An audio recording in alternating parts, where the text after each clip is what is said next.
tugiye kugirana ikiganiro n'abanyamakuru, ikiganiro mukurikira live ku bitangazamakuru byose bya RBA.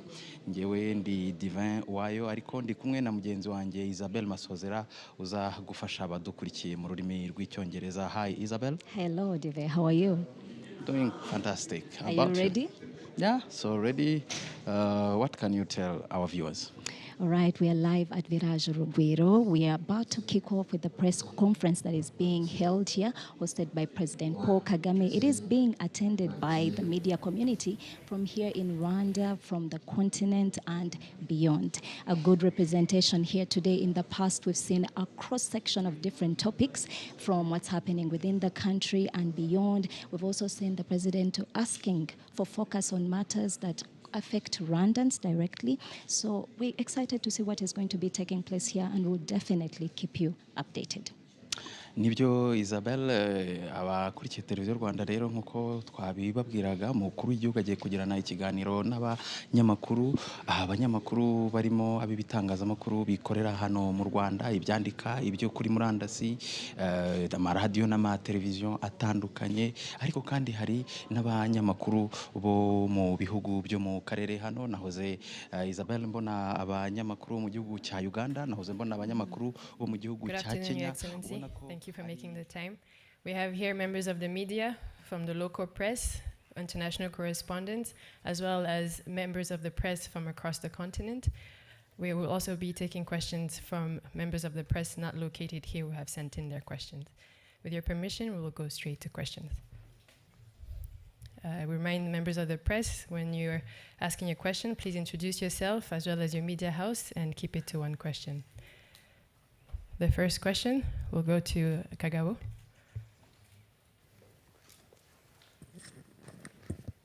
Murakoze nyakubahwa Perezida wa Repubulika, nitwa Jean-Pierre Kagabo nkorera RBA. Nyakubahwa Perezida, hirya no hino atari mu Rwanda gusa haravuga ikibazo kizamuka ry'ibiciro byatewe n'ibibazo isi yanyuzemo. Hari ingamba u Rwanda rwagiye rufata, ariko ikibazo nabazaga ni ubuhe buryo bwihariye bugiye gukorwa kugira ngo iki kibazo kidahungabanya iterambere ry'imibereho myiza mwifuriza abaturage. Murakoze nyakubahwa Perezida wa Repubulika. Nkuko waramaze no kubivuga, ikibazo aho gituruka cyane cyane ku izamuka ry'ibiciro ku isoko n'ahandi, yaturuka ku bintu bimwe bitandukanye bituruka hanze y'igihugu kubera ibiriho biba ku isi, haba kure haba hafi, bigira ingaruka hirya no hino, bitugiraho ingaruka natwe. Ariko ngira ngo umuntu yavuga ko igihugu cyacu ubundi ibijyanye n'ubukungu muri rusange, imibereho ishingiye kuri byo, yasaga naho byari bimaze kumenyera yagendaga neza. Icyo dukora rero ni uguhera uko ibintu byagendaga neza, noneho tugashaka uburyo ibyo bimwe bitari mu maboko yacu twahangana nabyo. Ikipe irebana n'iby'ubukungu muri rusange igihugu cyacu yagiye ishyiraho uburyo, ari ugushyiraho uburyo bw'imfashanyo bishobora gufasha mu kugabanya ibyo biciro, ariko biturutse mu bundi buryo bwakozwe, tuvuye kugira ngo nk'ibiciro bya peteroli uko bimeze ubundi bitewe n'izamuka ry'ibiciro byakabaye bikomeza bizamuka bijya hejuru, ariko icyo gihe leta ifite uburyo yabyize neza, ishyiramo amafaranga kugira ngo cya kinyuranyo uko igiciro cyari kimeze n'uko cyazamutse bitewe n'ibyo bibazo twavugaga,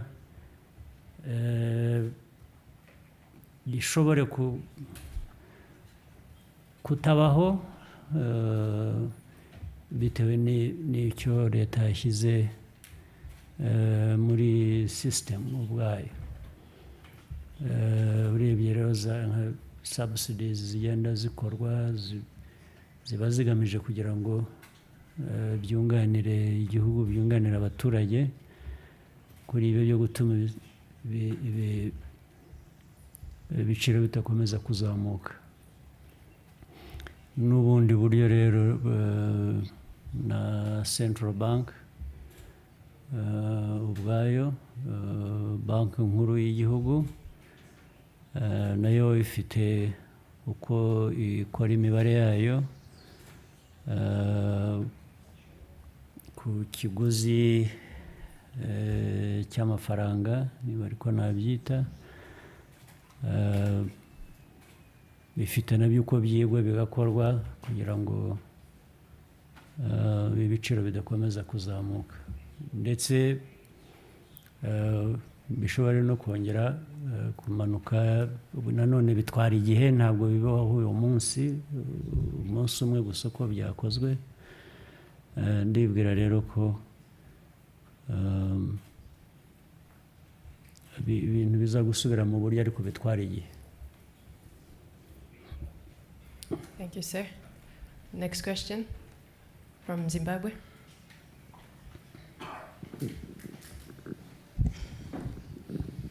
Afternoon, Your Excellency. My name is Love Moma Taire. I'm from Zimbabwe, Harare. I'm the group political editor for Zim Papers. First, thank you so much for inviting me to the Umshikrano. It was my first time to be here, and I was quite impressed with what I witnessed there. However, I'm quite disturbed that while most of the African media took the event as a very important event, there was some kind of a downplay from the Western media in how it took the initiative. Can you comment on that, why the Western media continues to downplay homegrown initiatives that are meant to bring citizens together? Thank you. Well, thank you, but that has a history, it has a context, it is something that has not happened overnight, that different countries, including Rwanda,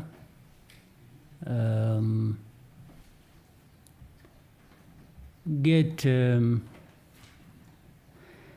some narratives are formed about us, not so much even to encourage us to do better, but to depict situations as bad forever, and even worse with the time. Sometimes it is deliberate.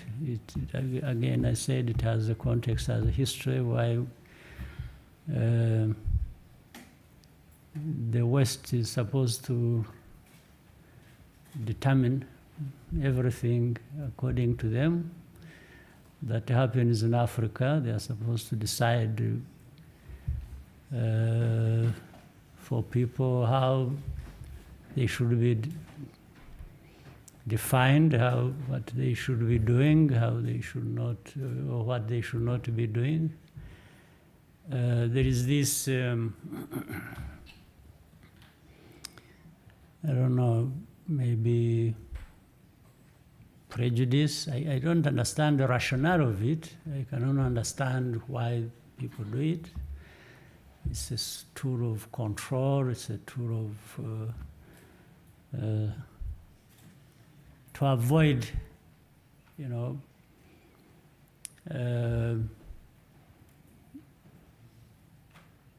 people encroaching on your status. The West is up there, according to them. Nobody should be there approaching that position. They should stay where they want people to be, so that they can easily always control the people, the resources, and determine. You have heard so much about global order. So global order is really about that. The global order is defined by people, and among other things, that is one of them, of shaping the global order. Global order has people who create that, and who therefore must maintain that global order. But with time and with certain realities, people challenge that notion that some parts of the world must control the whole world without a question. Other big powers challenge that in a big way.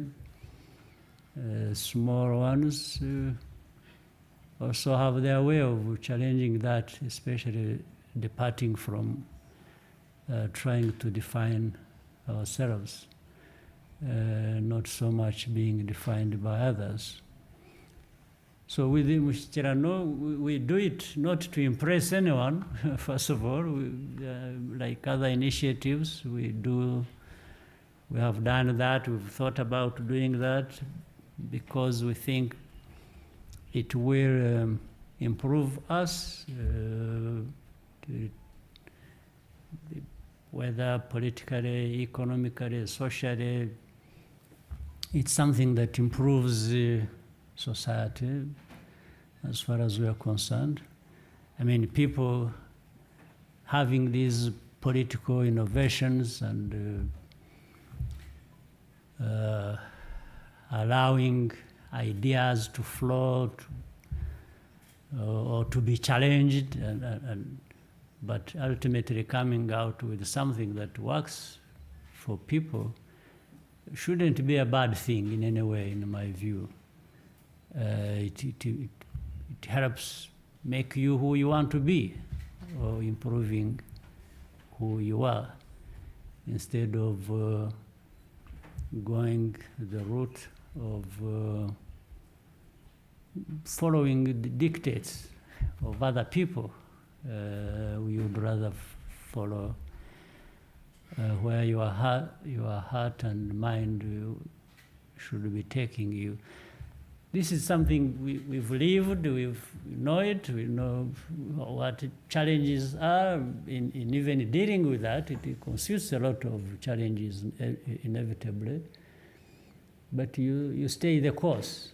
You stay the course and do what you think is important, is good for you. And then you keep fighting these battles to put you off course.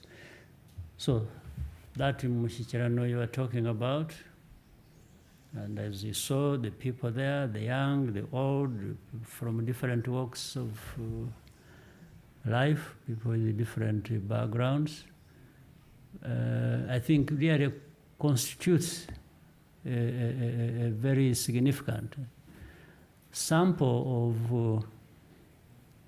representation of our society. And why not? Why don't we sit down and talk about what we need to do that can improve us? So that's what we do, irrespective of whoever doesn't like it or likes it. We can live with those even when they don't like it. Thank you, sir. Next question from Congo.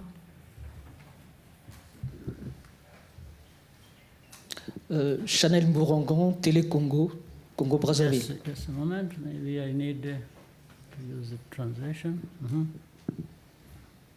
Go ahead. Alors, merci de nous avoir accueillis ici au Rwanda. Merci pour l'invitation et on a aimé vraiment être dans ce beau pays.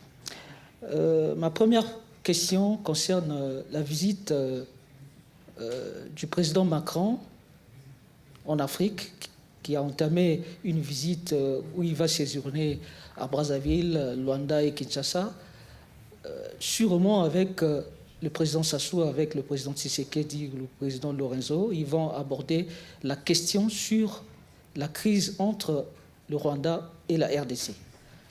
Alors, qu'en est-il du dialogue? Où en sommes-nous sur les pourparlers entre le Rwanda et la RDC? Ça, c'est ma première préoccupation.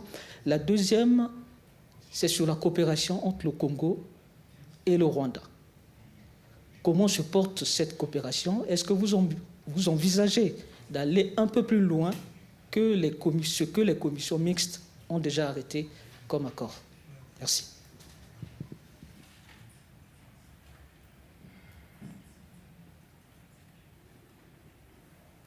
Right.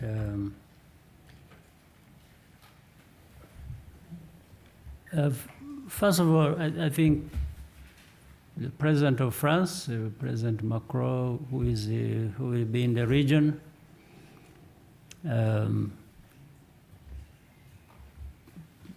is one of a number of countries and people who have been trying to help in resolving this problem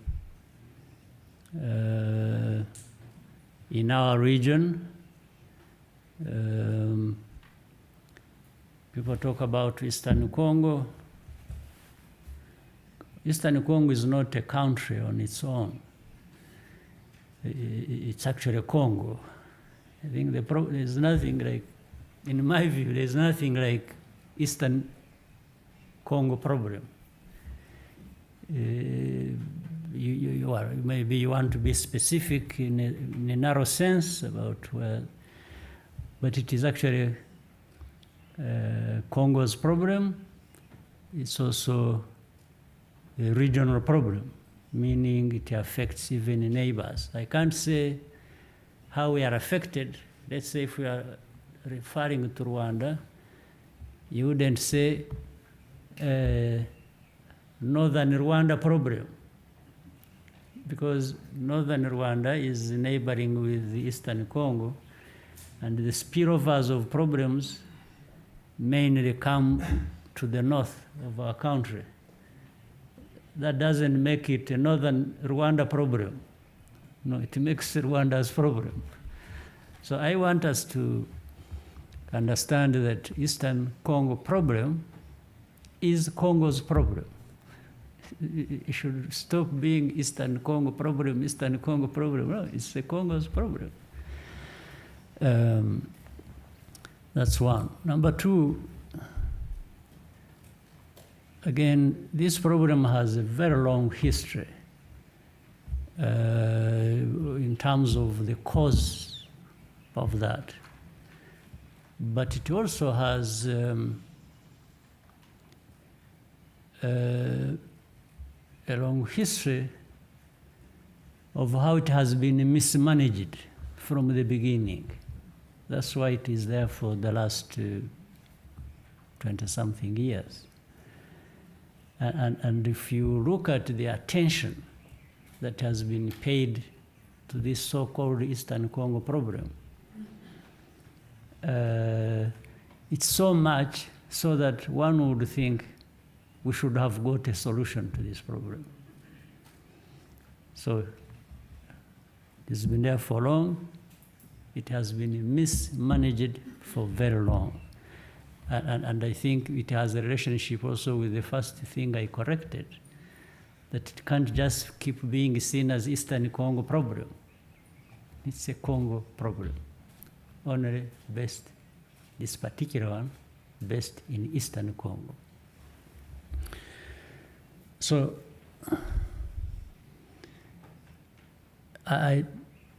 your important question, I'm not sure. People have discussed this program in all kinds of settings. The AU summit we discuss it. We discussed it in Kenya. We discussed it in Angola. We have discussed it around the General Assembly in New York. We have discussed it almost everywhere, and people, there are other well-wishers there who want to help in this problem. The other day we were supposed to go and meet in Qatar over the same problem. That didn't happen, but maybe it is going to happen in the near future.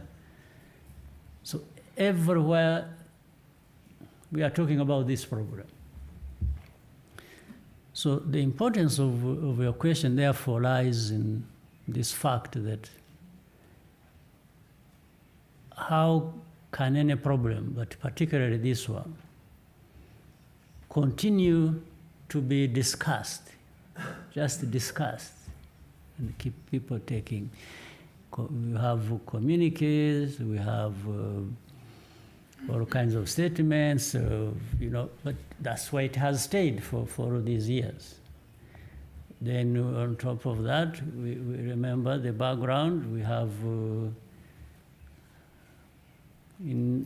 under global peacekeeping, we have had thousands, tens of thousands of troops called peacekeepers in Congo for this time. They are supposed to keep something, to resolve something, keep peace, resolve the underlying issues for the lack of peace. Again, we are there for these years of meaning decades, still we see no problem, no solution. So surely if anyone stepped back a little bit and wanted to make sense of what is happening,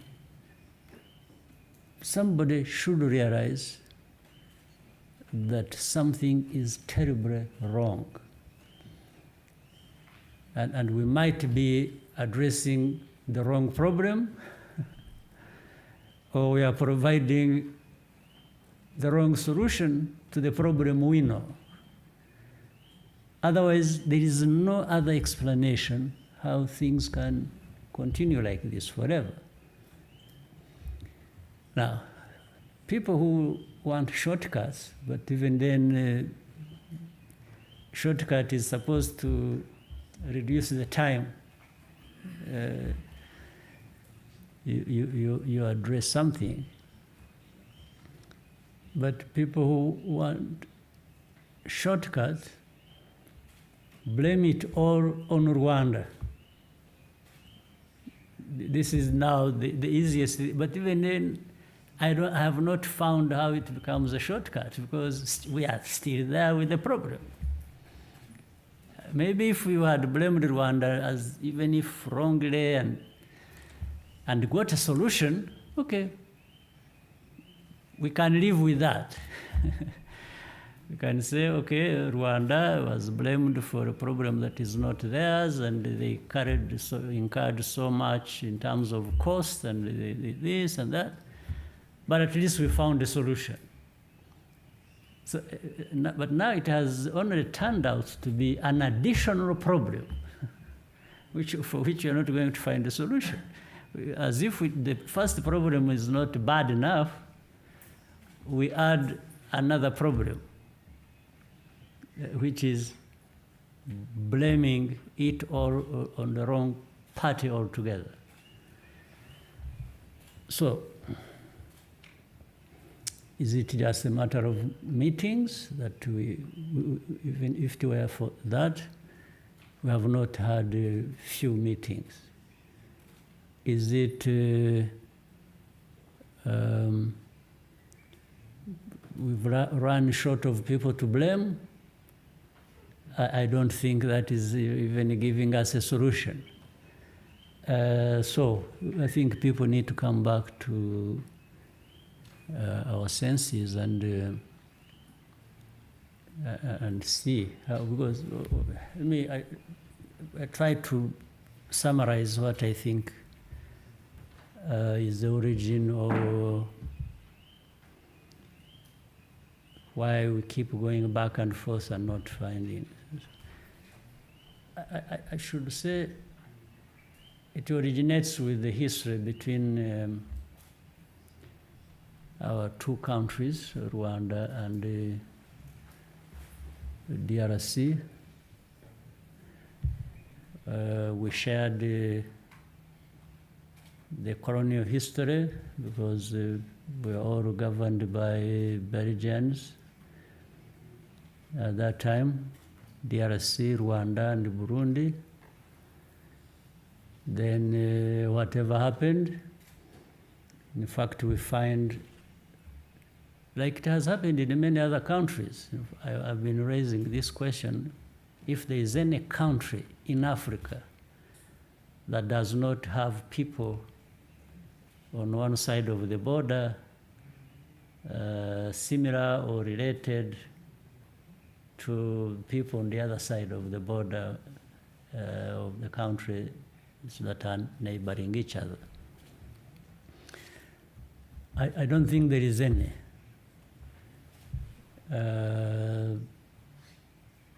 So this famous, I'm sure here, by the time we are done with this press conference, the story will be M23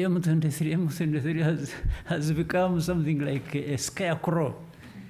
It's supposed to dramatize the story or, scare people that we have something terrible here, and that's what is. So I'm sure that's what is going to happen from here. M23 is the beginning and the end of the problem. But that's not true. The so-called M23 is a product of a lot of things mismanaged, mishandled, starting even in those days. I talked of colonial times, how these people associated with Rwanda happened to be in Congo. If, to be honest, I probably wasn't around when it happened. That was way before I was born. So how can I be responsible for the problem? How can I be the cause of the problem? Of course, for all of you, I'm sure you were born yesterday. I'm sure there is even a part of the story you don't know, you've never come across. So that is one. How can Rwanda be blamed for the refugees we have here, who have been here for 20 years, over from Congo, associated with the people in M23? M23 problem which started in 2012, and where they used some military force to try and resolve the problem. The M23 people, some fled to Uganda, a neighboring Congo as well. Others fled here. We have them here in the camps. So when that was done and finished, there had been agreements of the next steps to resolve that problem from 2012. These agreements were all reneged on until recently, when this fighting flared up, started again, of the same groups, and But in Congo, in Eastern Congo, there are over 120 armed groups, of which M23 is only one of them. Right? So the 120 armed groups, how were they formed? Certainly, actually, I haven't even heard even those who hate Rwanda, who tell a lot of lies about Rwanda, have not accused Rwanda of having formed those 100 and plus armed groups. So at least even those who would wish us or everything negative have not accused us of that. They're only accusing us of association with M23. So who formed the other 100 over armed groups and why? Who explains that? Why don't they talk about that or take care of that? So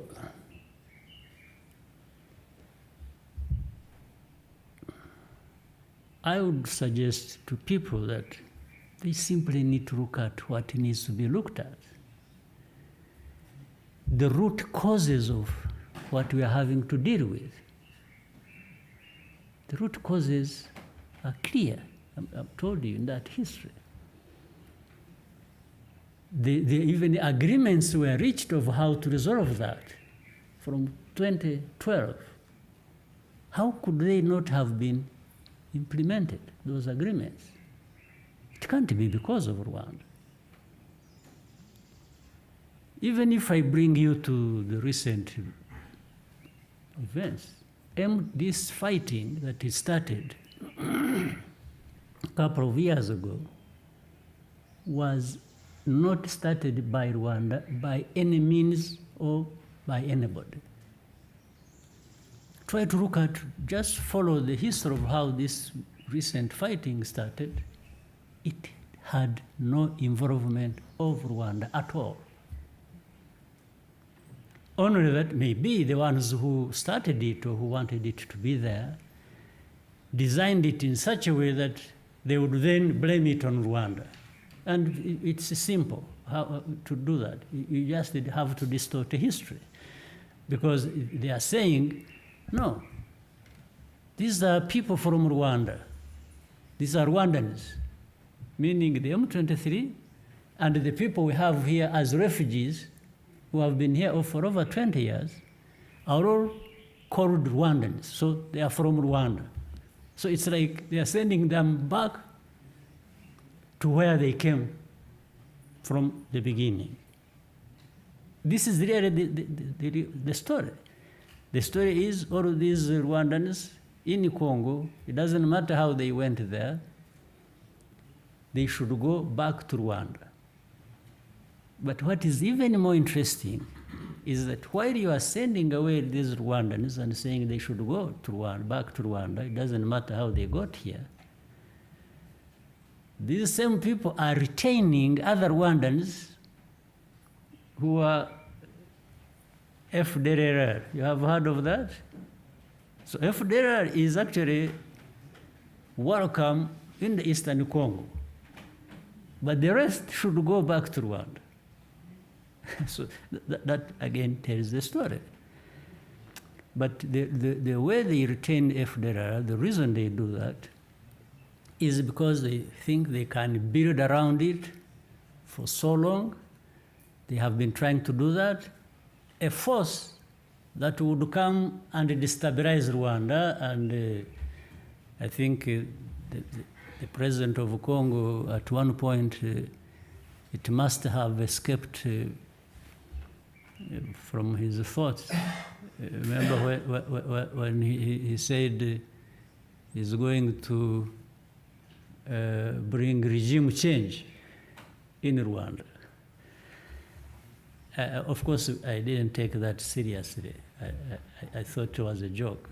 He must have been joking, and he's allowed to make those jokes. It's okay. But it's also something that maybe in the minds of some people, they wish for that. But that's a different subject. So, what is simple? Why don't we even look at those old agreements? There are many, by the way, whether they were reached by the former government under President Kabila and others that were reached by the current administration about how to resolve this matter with these same people they are having a problem with. Even if we just started with that alone. And that could be helpful. So the root cause, if there are people here. First of all, if there are people they think are not Rwanda, are not Congolese, they are pretending, okay, those we can identify and put them aside. But how about those that you identify as actual Congolese? What is the reason for not accepting them as they should accept other Congolese? So the whole story now turns into, oh, this is an invasion from Rwanda, they want a piece of Congo. No, but before you come to that, maybe you need to answer these questions I was raising. Of course, we are very conscious of the fact that Rwanda geographically is really small. That's a fact. How it came to that, I'm not even going to talk about it. That Rwanda was dismembered and cut to pieces and left people. I'm not talking about that. I don't need to talk about that. It's not in my mind. But we are where we are. We've been where we are for so long. It's not today that we are thinking of encroaching on somebody else's territory to increase our size and so on. I mean, unless somebody really is just insulting us and thinks we are that foolish in this day and age to be investing in things that are so costly to us that we would be looking for that. I don't think so. This is just diversionary. What is clear is, let's go to the real problem. Let's go to why is this fighting? How did it start? Who started it? Why? Who are these people who are fighting? What do they want? Whether it is M23 or the other groups I told you that are up to or over 120 groups, armed groups. So the mismanagement, the bad governance, cannot just be explained away. You need, and also the rights of people. The rights of people need to be given to them. Always, whether it is Eastern Congo or here or anywhere, the moment you think or you have a policy of denying people their rights and persecuting them, you know that when people have nothing to lose, they will fight you. You can blame the ones who you imagine is helping them, you can do whatever you want, but I think history has shown us many things that when you tamper with people's rights for so long and think you are so powerful or have right to do that, the moment it turns on you, it might be too late for you. And then the other stories, you can see they are really looking for all kinds of excuses to run away from the real problem or root causes of that problem. Then the next time it is about minerals. Oh, Rwanda is poor, it has no minerals. they are invading our country, they are fighting, supporting M23, they want to steal our minerals. Well, those minerals have been there for so long. I only wonder why they don't even benefit the Congolese, actually. Why? How about the Congolese who are not in Eastern Congo but are so far away from there? Do they really benefit from these minerals? So now you have somebody to accuse for invading your country looking for minerals. Do you know that we have some minerals here? They may be fewer than you find in Congo, but we have some minerals. In fact, the coltan which they talk about, we have a lot of coltan, and it is of a much higher quality than you would find coltan anywhere, including Congo. Try and do some research about it, people will tell you the story. It goes up to about 40, even up to 60%, where in Congo it's about 20, 30% for the content of coltan. Investigate, you know the truth. So then gold, we have gold, you know, in the old days when we were fighting a war here, somewhere in the northern part, Chumbi, we used it to pick gold, alluvial gold from, there's a place, is it Kivuye or something? We use, Miove. It is Miove. We used to pick gold. People would be in ambush waiting for the enemy, and they find gold, and they and it's I'm not dramatizing anything. So we actually have gold, which is even on the surface in Miove. Sorry. So I mean, these are all just useless stories to divert people away from the real problem. Then you can turn around and ask MONUSCO that has been there for forever. Actually, some of you have been born after it was deployed there, I'm sure, in this group. Yeah, it's true. So they've been there. So what have they been doing, by the way? Why didn't they solve this problem? Why? Only to wait, to turn around and blame it all on Rwanda and say Rwanda has done this. But for a fact, we have said this. This FDLR problem that is in Congo, which everybody has played down and said this and all this, yet there are things to show that they are there. They've been armed, rearmed, and given everything, have had an effect. In 2019, November, a group of FDLR crossed our border in a place called Kinigi, killed people until our military had to intervene and get rid of them. These were FDLR, and they had arms from government or by some groups working on behalf of government. In 2019, again, you can ask, in November, this happened. After that, in the recent days, when this fighting was beginning to take shape between M23 and the government and these other armed groups,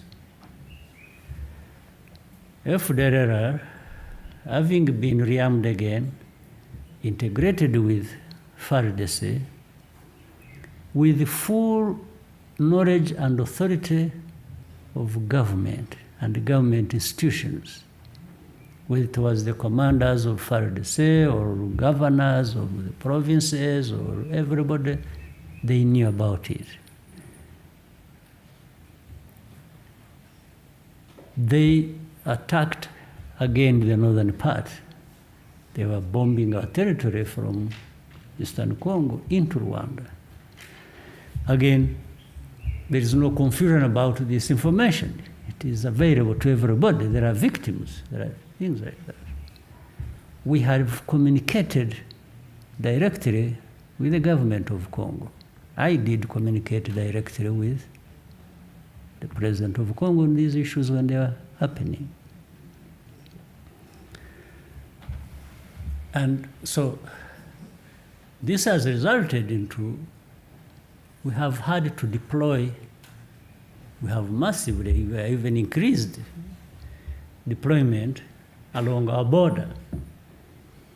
And what we are supposed to do and will do whenever it will be necessary is to make sure nobody crosses again our border to attack our people or uses any territory near us to share Rwanda again without consequences. So this is not a secret. We have said it publicly. So when you turn that into a problem, oh, you know, Rwanda is helping M23, they are in Congo, they are, okay, but you must answer another question. Why would they be doing that? Why would Rwanda be doing that? Why would Rwanda want to go into Congo? Why would Rwanda support M23? Why? If you get those answers, you should also ask yourself, what is FDLR doing in Congo, armed and working with government of Congo? Why?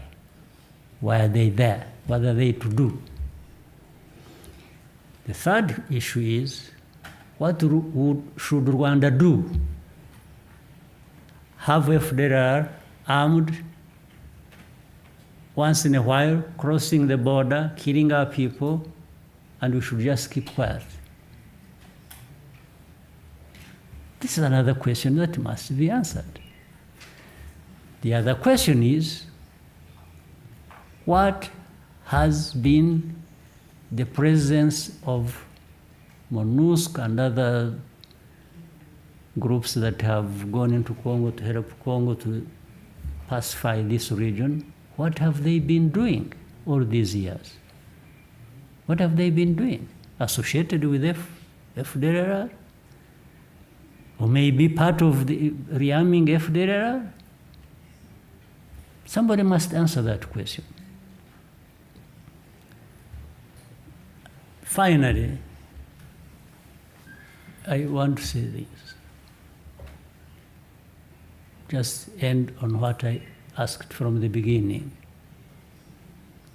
Why would Rwanda, of all countries, want to be part of or the cause of instability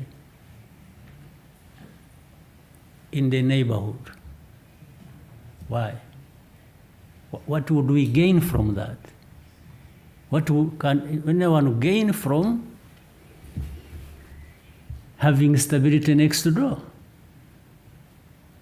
If anything, everybody should know we are the people most interested in peace in this region. Because we have lacked peace for so long, we know what it means.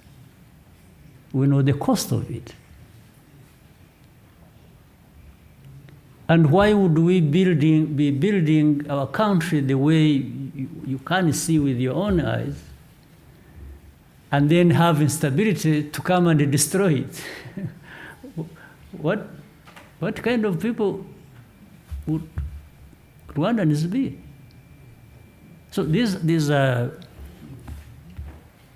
but I think this is a simple matter to resolve honestly. If we only address the root causes and stop just talking. The root cause is simple. Even work with the neighbors, because the neighbors have wanted to help or to work with Congo to resolve these matters that affect them, but also that affect us. But Congo has been hesitant. They don't want this matter resolved. Otherwise, if they had wanted that to be resolved, then they would have welcomed the people who want to work with them to resolve this matter. But they only welcome those who are not actually helping them to resolve the matter. They welcome MONUSCO, but yes, MONUSCO does not help to resolve the matter. So the ones who would have helped, because they also have vested interests, meaning neighbors, they are not welcome to do that. They only turned into enemies. And then there is a lot of politics being played. They always say, oh, the country has been invaded. Congo. People invade Congo for what? To do what? But Congo is harboring, is home to groups that are armed, that even some of them being armed by Congo to destabilize neighbors. And the case, our own case,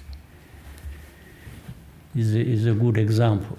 And then the rest, the media, the human rights, the humanitarian, the UN groups, the different countries, they're just making a noise, oh, M23, M23, for a problem that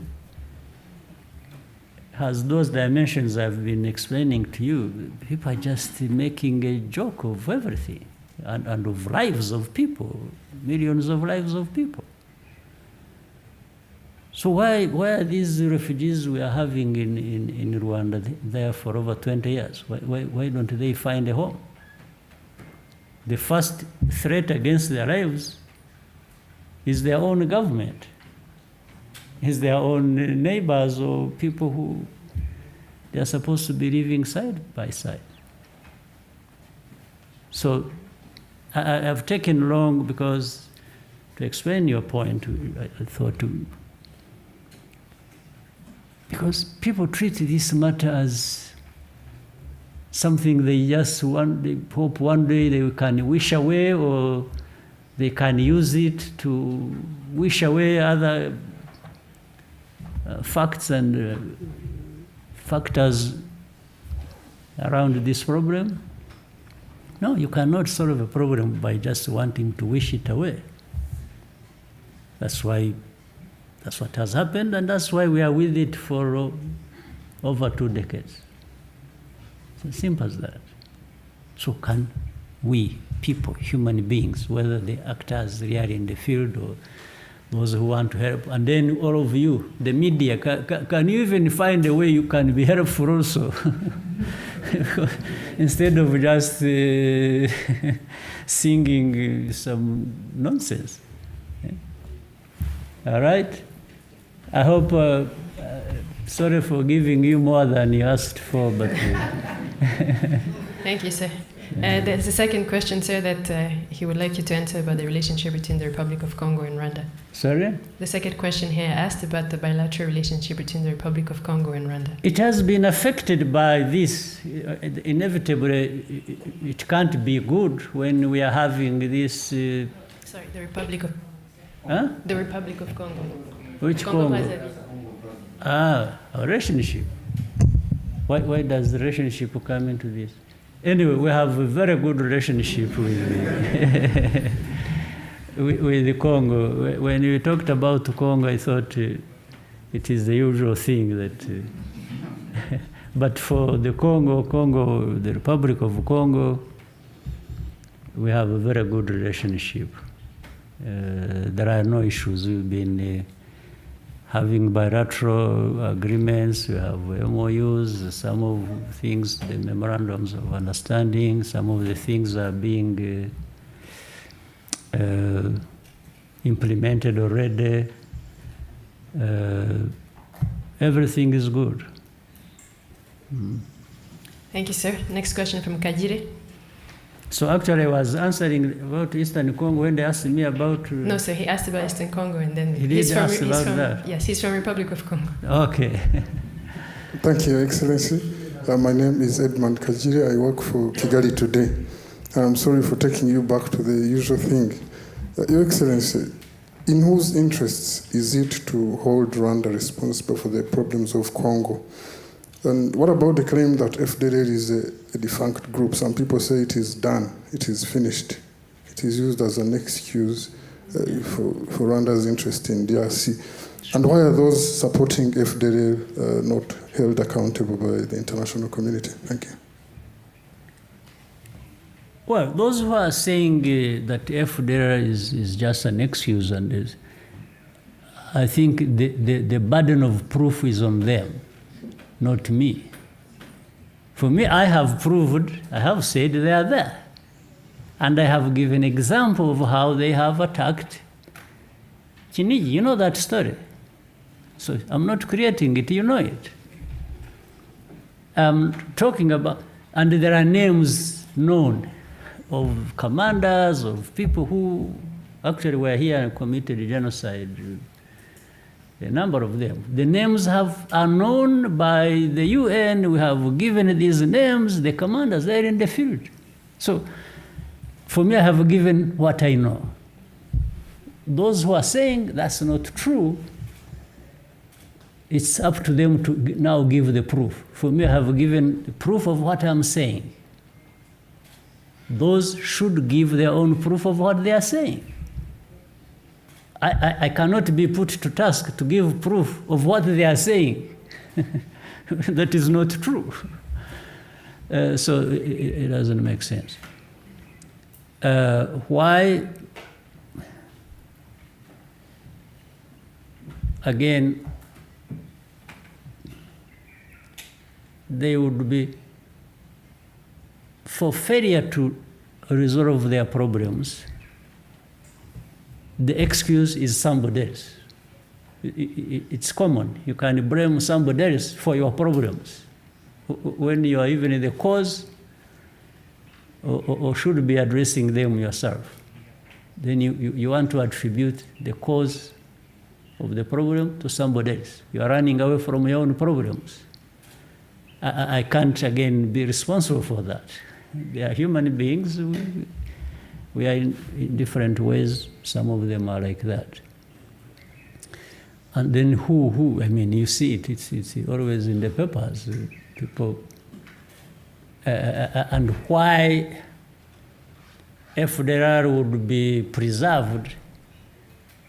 And because, for example, they say they blame Rwanda for helping M23, according to them.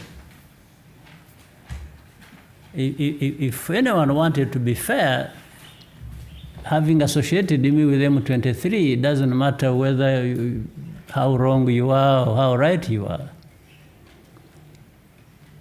Keeping quiet about those who are helping FDLR and arming them and causing the damage and even killing. By the way, we are, in these last weeks and months, this fighting has been going there. You are aware, almost every day we are having refugees crossing the border, running away from Congo because they are being persecuted, they are being uprooted from their homes. We have them, adding to the 70,000 plus others who have had here for over 20 years. So the facts are there to see, to explain what we are debating, but somebody decides not to see that. So if there are some people pretend, like you said, either it is not there, or if it is there, let's. I think some people are interested in perpetuating that problem. It has a long history, again, as I said. Some people have a problem, one, accepting their own responsibility in this tragic history Rwanda has gone through, or the region has gone through. So the victims are the perpetrators. It's a simple way of running away from the problem. The victims, you blame the victims. Then the perpetrators will be free.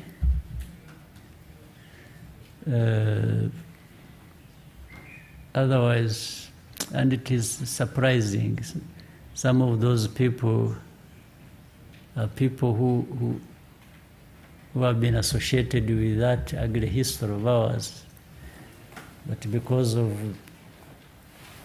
who they are, because they think, if you have power and you misuse it and think because you are a power, then you can use it any way you want to your advantage. That is a problem. I think that this is happening here. The very people who know the history very well and have even been a part of it are the ones perpetuating that kind of story and using the means they have, the media, the international organizations, so it's really running away from a problem they've been a part of, and then blaming the victim, turning things around. And didn't you see in some way? You see the story at the UN when people are talking about the history of Rwanda and what happened and so on, and actually the whole UN rallied around that because they understood it, they know it, it's a fact. Some people found it difficult to identify, to say who were the victims in the tragic history of Rwanda. They can't correct themselves to say it by name or by word. Why do you think that? Where do you think that? You think these one or two individuals among hundreds sitting representing countries of the globe in the UN are the ones who were right and the rest were wrong? I mean, it explains itself. If somebody can't just, and somebody has been so closely associated with this problem, but can't find the courage to even say, no, sure, this.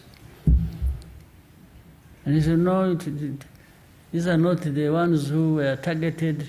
Everybody was targeted.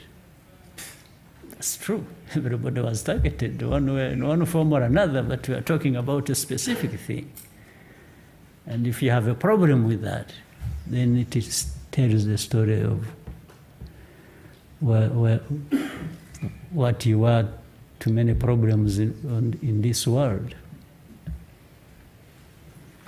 Thank you, sir. We'll take one question from Malcolm Webb in Nairobi, working for Al Jazeera, before we go on break and come back for more questions. You should, before we go, you should ask this. Allez-y, madame. Yes.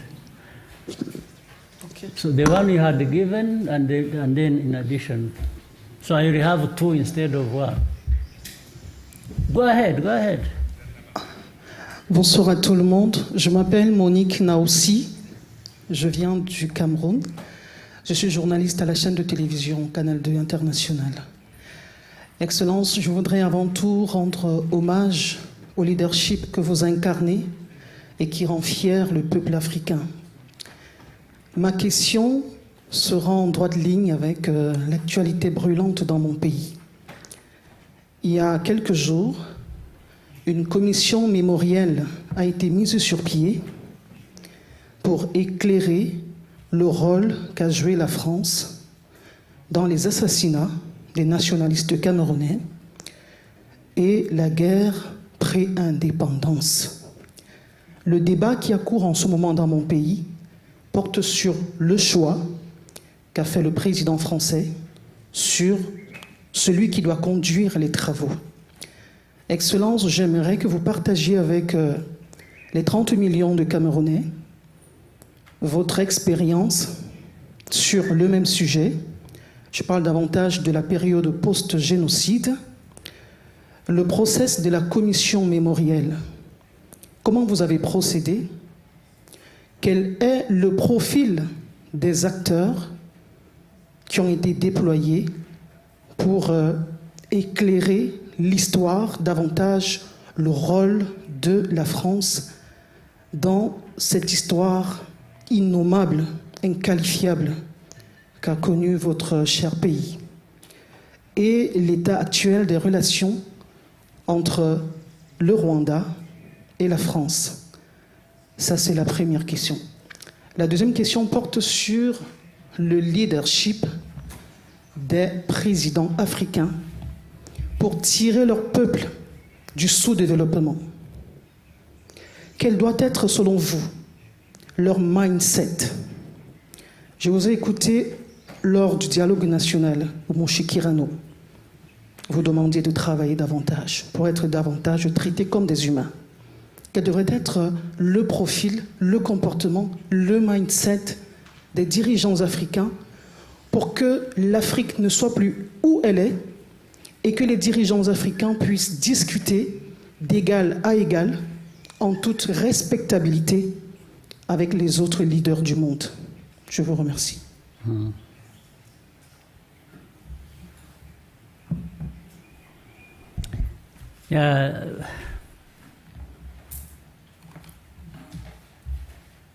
First of all,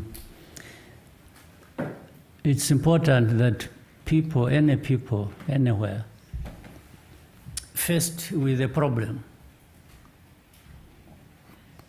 need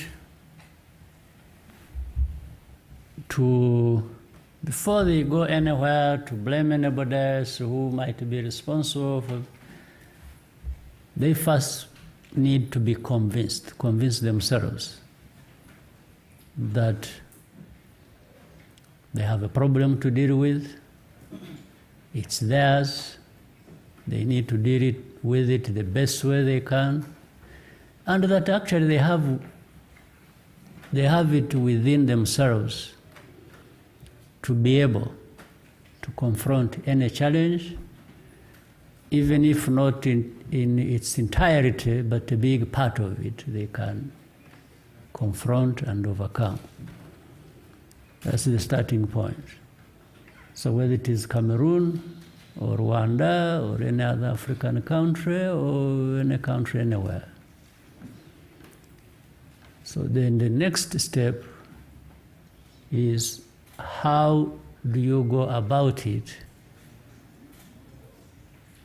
Even allowing others to contribute, including even those who want to mess it up,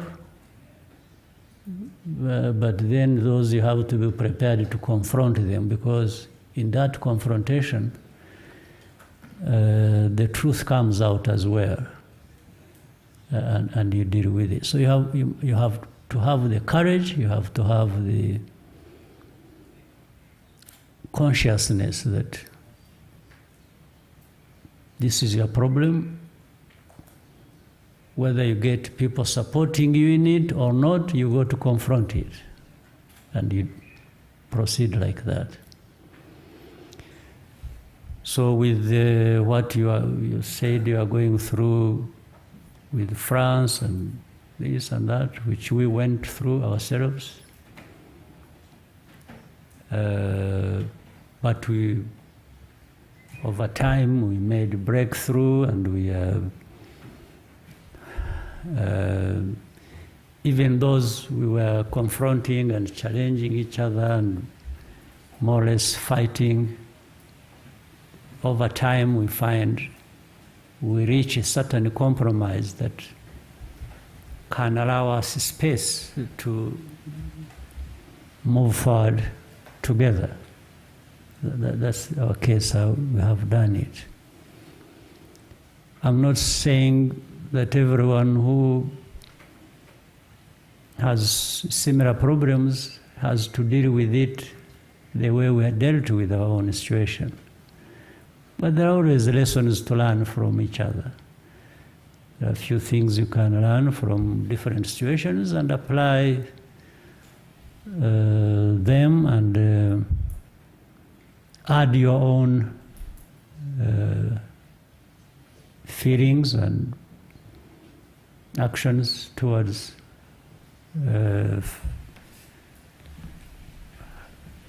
moving forward. So for the 30 million Cameroonians, there has to be a way of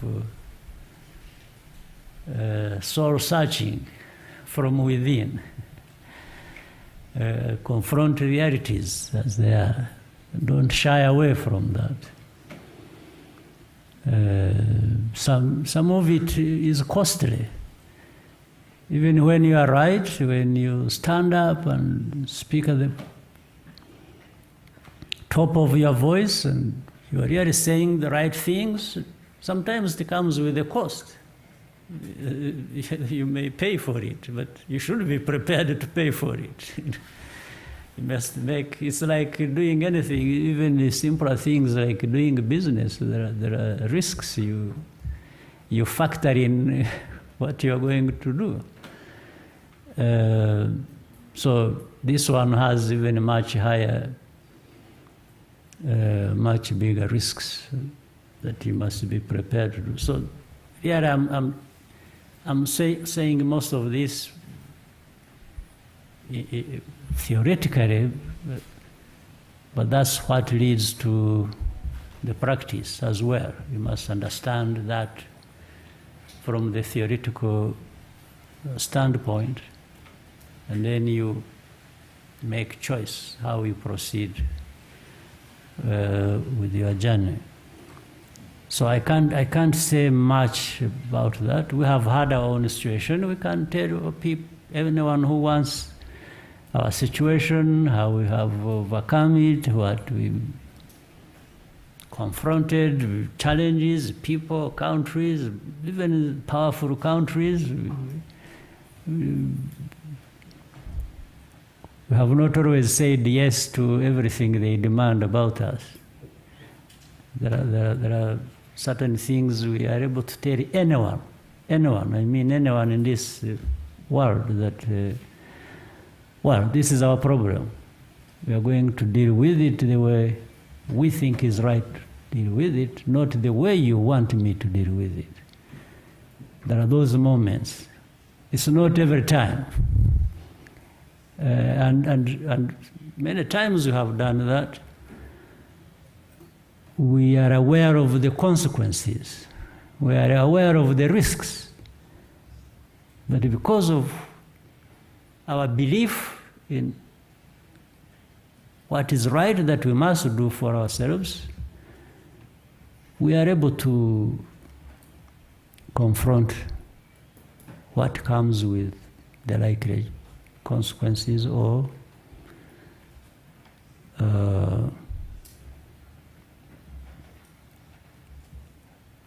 whatever is related with that.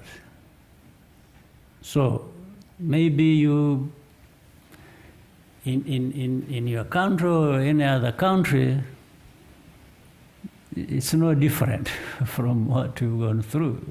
You've got to organize, you've got to think properly, you've got to stay the course, you know, tactically or strategically is when you go back and forth, but you stay the course with the thinking of what you want to do. So with the leaders, again, it's the same story. The leaders on our continent, the profile of the actors of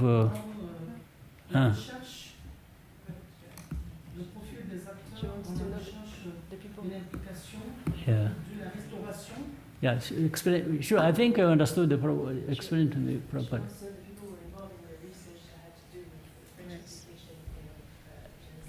Yeah. Ah, oh, okay. By the way, it was multifaceted. some were the ones who selected, others were selected by... there are two reports, in actual fact, to do with our situation with France. There are French scholars and others like that who we did not select ourselves. They were mainly selected by France. But had they selected somebody of a profile that we know wasn't going to be useful, we could have easily objected. We could have told France, we said, no.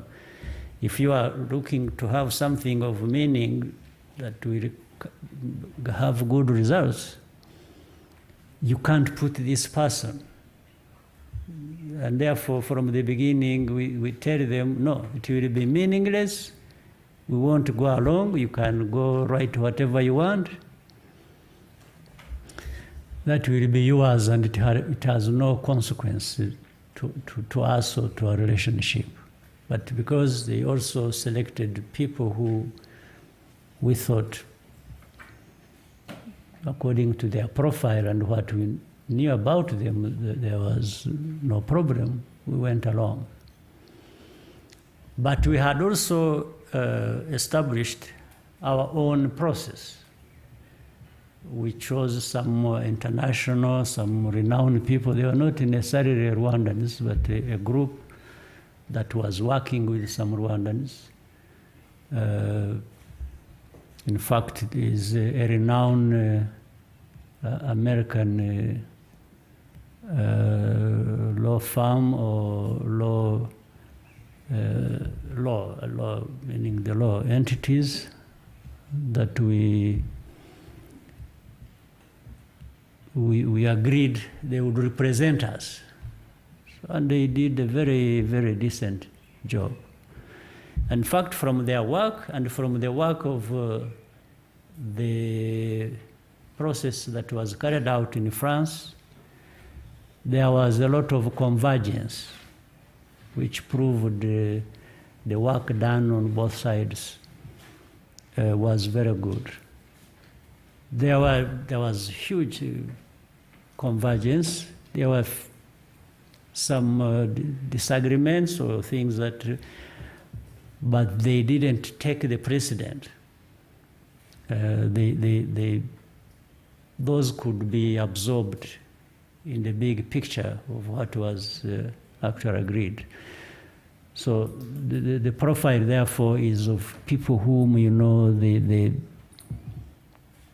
and it is easy to vet these people. You know their history. And it is not just one person who is going to. So if you have a number of people as a team going to work together and they have different backgrounds you approve, then you are likely to have some good outcome. They can't all conspire and agree to distort the facts of history. Somebody can have influence in pushing things in the wrong direction, but it will be limited. So that is really the profile, how you choose people for who they are, their capacity, what they are known for. It's easy to establish. So, but for the leaders, again, if I go to the leaders question, we are just all human beings. We do things the way we do them, and sometimes if we have weaknesses here or there or strength, sometimes we can't explain. It's the nature of things. And but there is also the standard of what is known. Whether you decide to ignore it or go along with it, it's your business. Meaning, if you look at the history of Africa, where I have been, it's a shame because they say life on earth, on this planet, started in this place of our great people, the Africans. But thousands and thousands of years after, we are left behind. We are trying to catch up with others. So we therefore must try to understand, even now, currently, the state of affairs. Why is Africa perpetually poor? Why? And yet we have some people you can refer to as great leaders. Great in as far as everything is concerned. Maybe, but sometimes except what are we doing with and for our people, given the responsibility we have over them? Why do we get diverted, and sometimes we have everything we need, but the millions of others can go without anything? And yet at the end of every term we go to them asking them to put us back in positions of responsibility. So, but these Africans are very innocent people. They will go to somebody who has brought suffering to them and vote him again into power. So I don't know if it is being innocent or something else, but and then the story keeps going. You know, our people, we are okay. But at the end of the day, these poor people who we invite to come to rallies, and they have really had no meal the previous day, even that day. Sometimes you feed them there because you want their vote.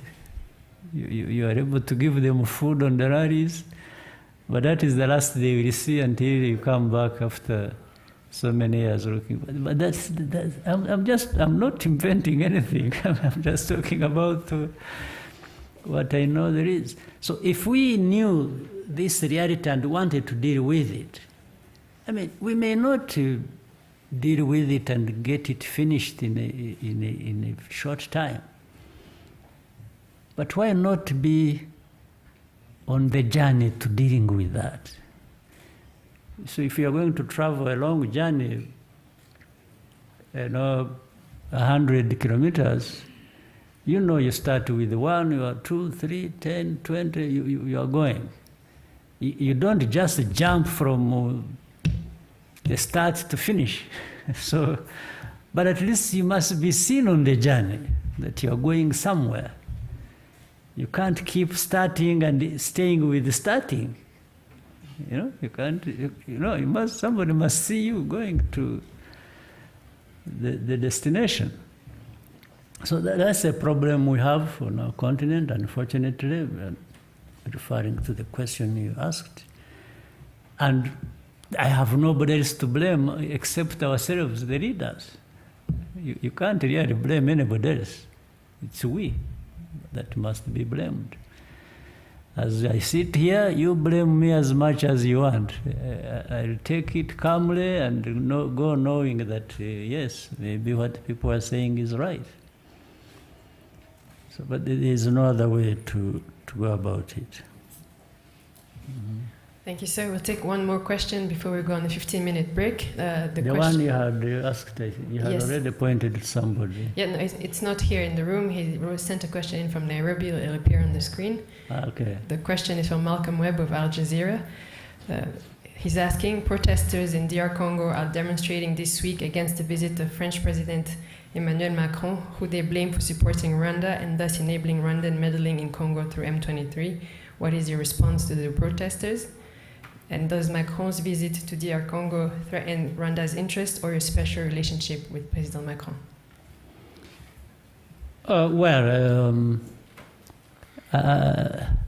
After answering it, I hope someday he may tell me where he stands himself, the one who asked the question. Because again, journalists shouldn't just be asking questions. They must be thinking about what they're asking. And to begin with,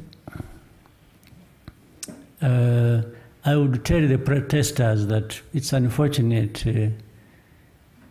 they may not be fully understanding what they are protesting about. They shouldn't be protesting about the visit, because the visit is not the problem, it's not the cause of the problem.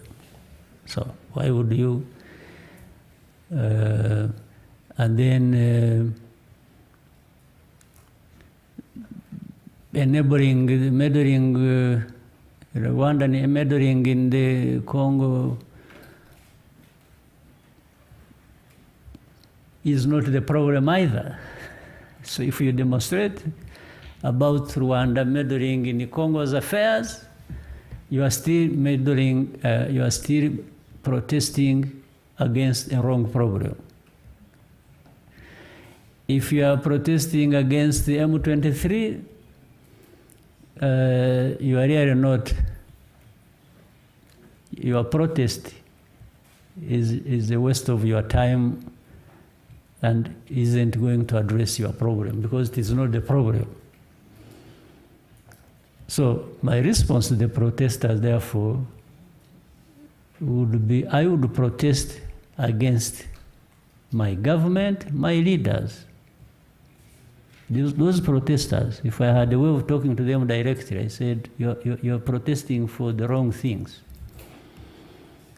Start with your president, your government. Those are the ones mismanaging, mishandling your problems. That is my answer to. I thought Malcolm Webb would be understanding that. I still hope he understands that.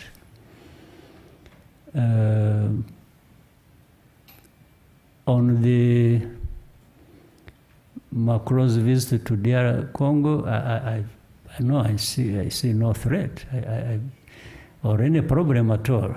I think maybe he's doing it because he wants to be helpful, by way of advice, by way of supporting, by way supporting the peace that is needed in our region, in Congo. I'm sure France or President Macron has something to offer in that regard. So if he is doing that, why would I feel any discomfort at all? So, two things. One, the protesters, the very good people of Congo protesting, are protesting. Their protest is extremely and very well misguided. They need to take it somewhere else, or to be doing something else that they should be doing.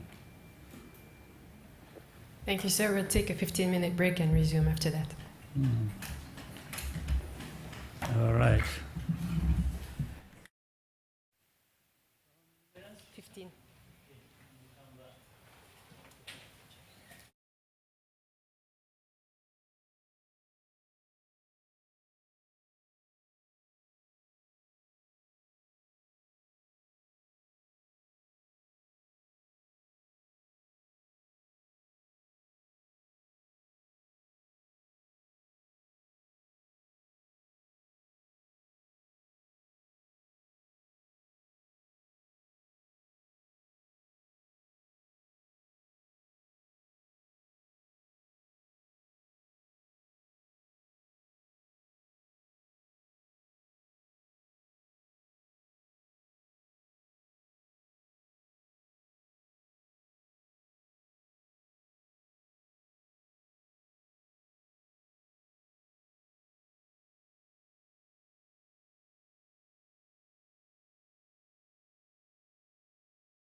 Seats.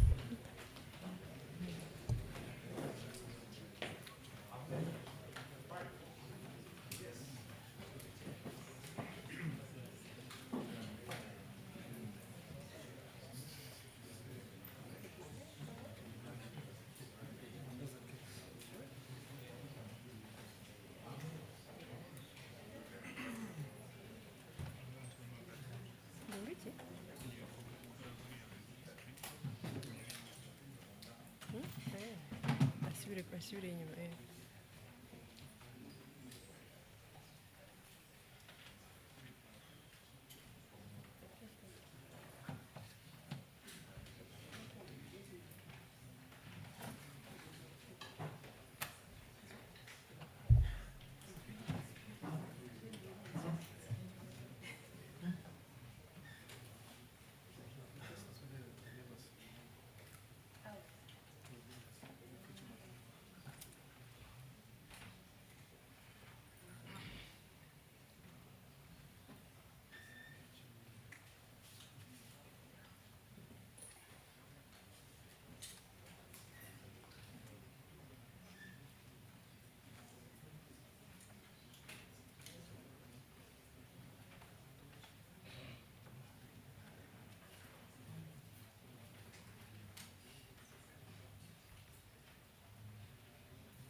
Yes, sir. We'll take the next set of questions. Take a question from NTV. Good afternoon, Your Excellency. Raymond Mojini from the National Media Group. We had a beautiful chance today to visit Norsken, which prides itself as Africa's biggest tech hub.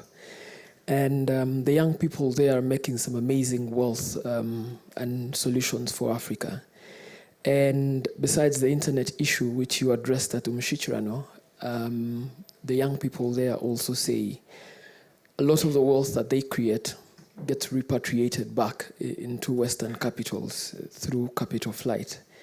And from a leadership perspective, how would you advise that African leaders and African economies sort of keep the wealth that is created by their people to benefit their people?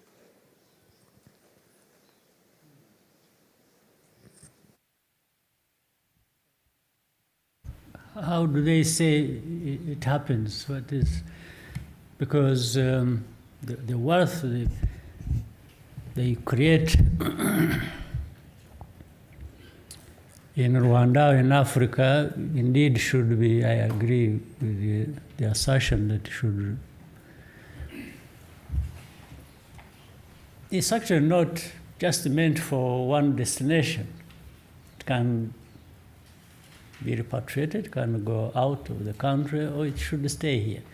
I mean, that is how the freedom of these innovations and commerce and business, entrepreneurs and entrepreneurship, that's how they should work.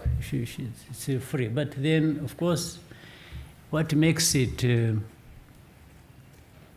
strange is that it takes only one destination to go south. It means there's something lacking in our countries for retention. And that speaks to our private sector and the development of that and the whole ecosystem that shouldn't really be absorbing that and thriving on that, and so that the innovators also thrive based on the conditions in our own countries. That's very true. Therefore, the task for us as leaders, and like we said earlier, our minds should also be here, should allow developments here to accommodate all such inputs, so that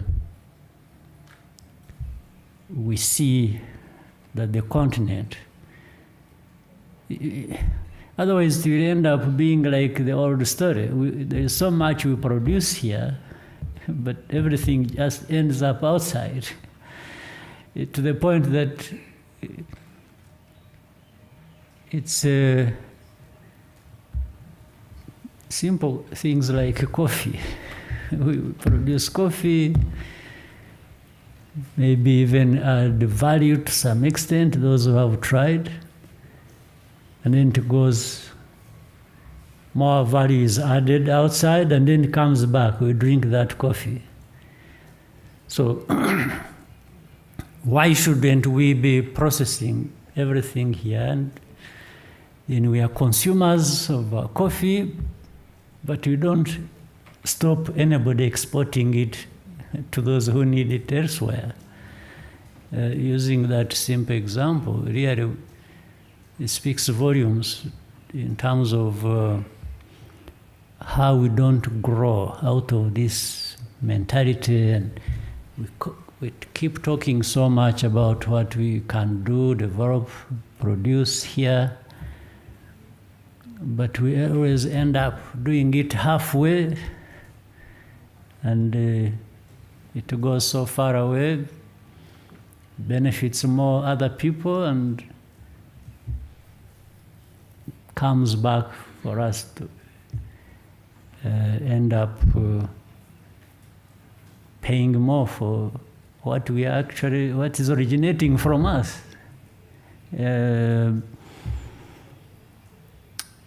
So we need to break this cycle, and people talk about it, just like you have talked about it. Yeah, there are many in this room who know what needs to be done.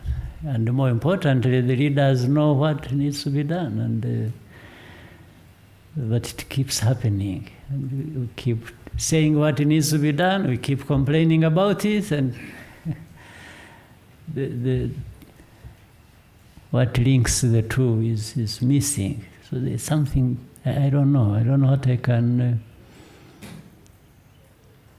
say about it other than joining you and complaining about this happening on our watch. But of course, since Noshken is here, and that means we are part of that mess. But we have one opportunity to have these young people, young innovators, and producing these good ideas and doing something.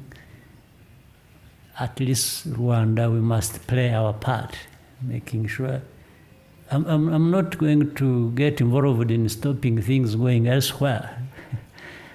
But why should they all go elsewhere just because I have failed to have even 1% of that? It speaks to my weakness, and we need to address that absolutely. But it's a much wider issue within our system. It's a structural problem that we need to address, and maybe it's a good reminder that we need to address that. Next question from Berna.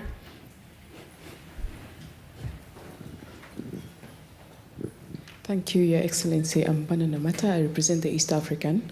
My first question relates to the impact of the war in Ukraine on the African continent and the underwhelming response within the AU and what the AU could potentially have done differently.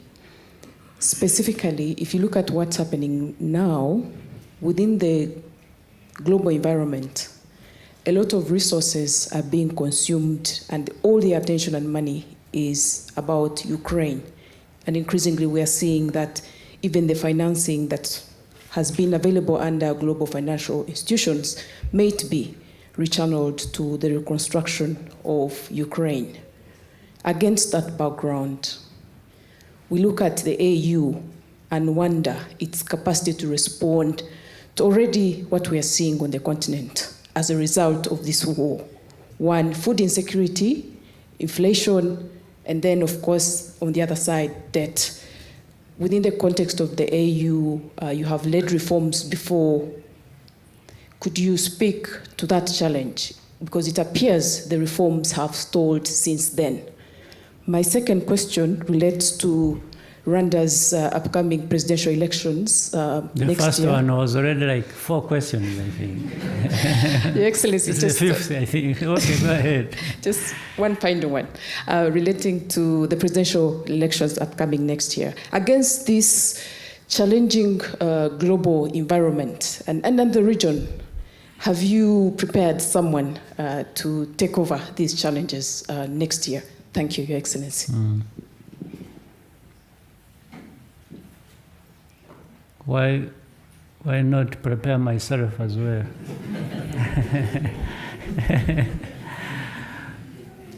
I think someone who needs to prepare himself or herself, and then if they need my support, I give it to them. But it's not a big challenge for me. With time, I'm increasingly prepared to go home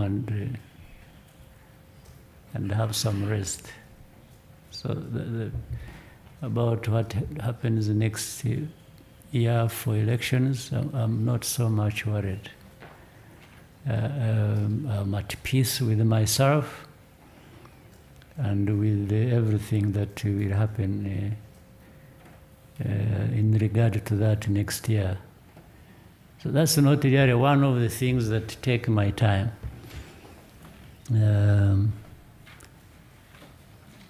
Right now I'm concerned and keep paying attention to what happens in Congo.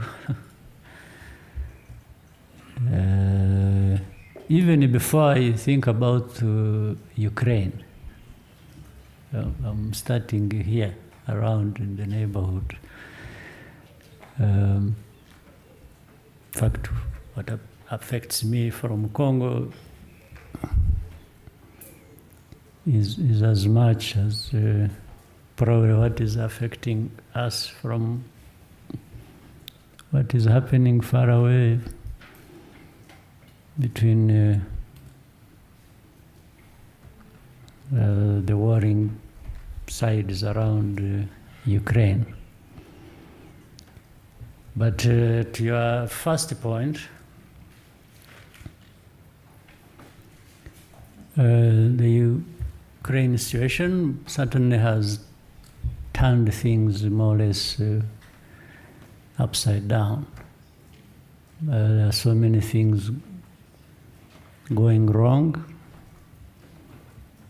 As of the beginning, the problems there, worse even now, as we speak. Things seem to... And what is happening has a lot of dimensions. It has changed things. It's almost like having a Ukraine problem following or combined with COVID. It has changed the lives of people in the world as we know it, and also the politics, the economy, and many things. To be honest, Africa or the African Union need to think about this very seriously and need to have, as a continent, a strategy and how to deal with many things originating from that situation. But unfortunately, two things will affect us inevitably. One is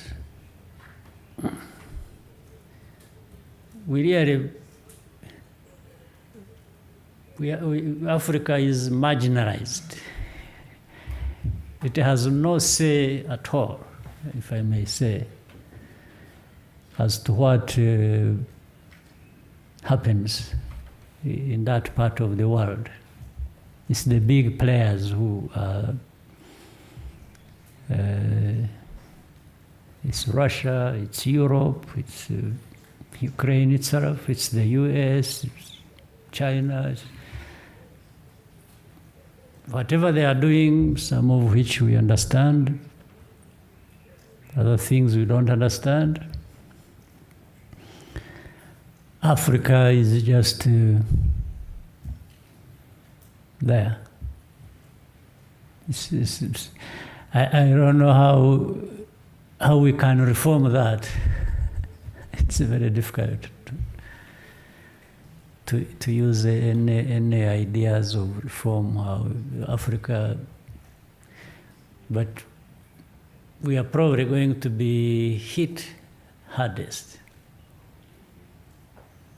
Or already, well, it's hard enough, it's difficult. Countries are beginning to experience hardships originating from the effects of that situation. Directly and indirectly through other factors like you have just mentioned. When the partners we've been dealing with before this crisis we have been dealing with them in a certain way, already which had its own flaws that we needed to address. But now that their minds are no longer with you, even 5%, their minds are now focused on that very situation you're talking about. Things are bound to certainly get worse. So it's very clear. I can analyze, I can talk about the problem, but to tell you what we need to do about it effectively to address the problem is another issue. Another issue that is difficult. So the second problem is the way we have been anyway all along before as Africa. We are already in a very weak position of how to deal with our own challenges, let alone challenges originating from the outside or with the outside. So for Africa, I hate to believe or see it as somehow a continent floating just on top of the sea that can drown them anytime things go wrong one way or the other. I hate to believe that this is the state of affairs that we need to be thinking about or preparing for, except the preparing is really not there. But at least psychologically we can keep talking about it and preparing. So, as one of the leaders on our continent and the one you said was responsible for reforms, I'm not sure my skills are up to the task to reform the continent facing that challenge, or at least in such a short time. That might be the task of somebody who comes next year. We started by saying, what am I doing about it? So maybe I'd have to support somebody who can do better than me on this in terms of reforming Africa and confronting these challenges. Thank you, sir. Next question from Albert.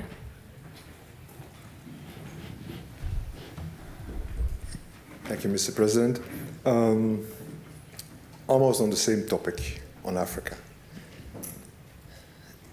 In all your few meetings recently, one thing has come up and that hasn't been really picked up by the press is, or at its right value, the fact that we have mercenaries in Congo. That's a thing, and yet AU is clear on that. But now, as Rwanda,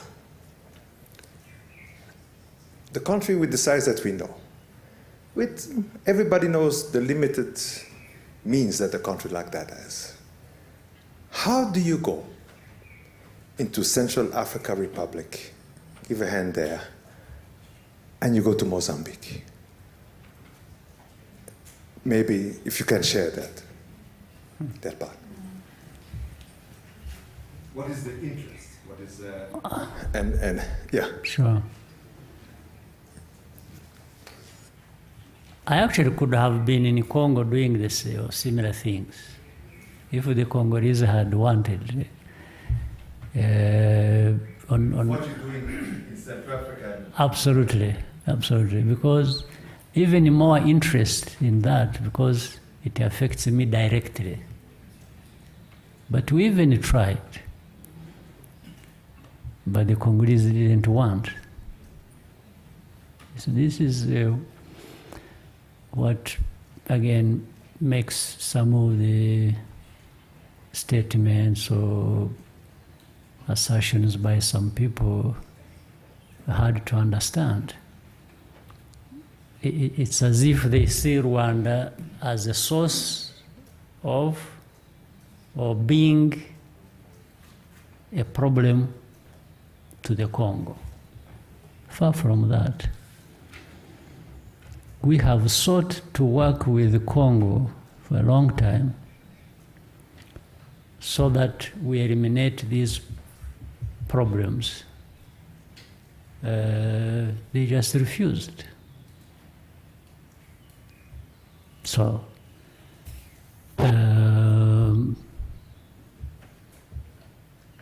what can we do?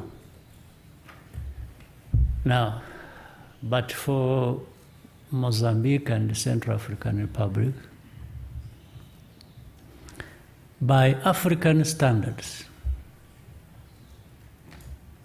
Rwanda has built a decent capacity and understanding to solve with others some of these challenges we face. We face them as a country, Rwanda, but other countries face similar problems on our continent. And then, in the end, there is a link between one problem in one part of Africa with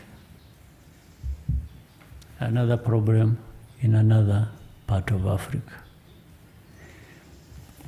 So given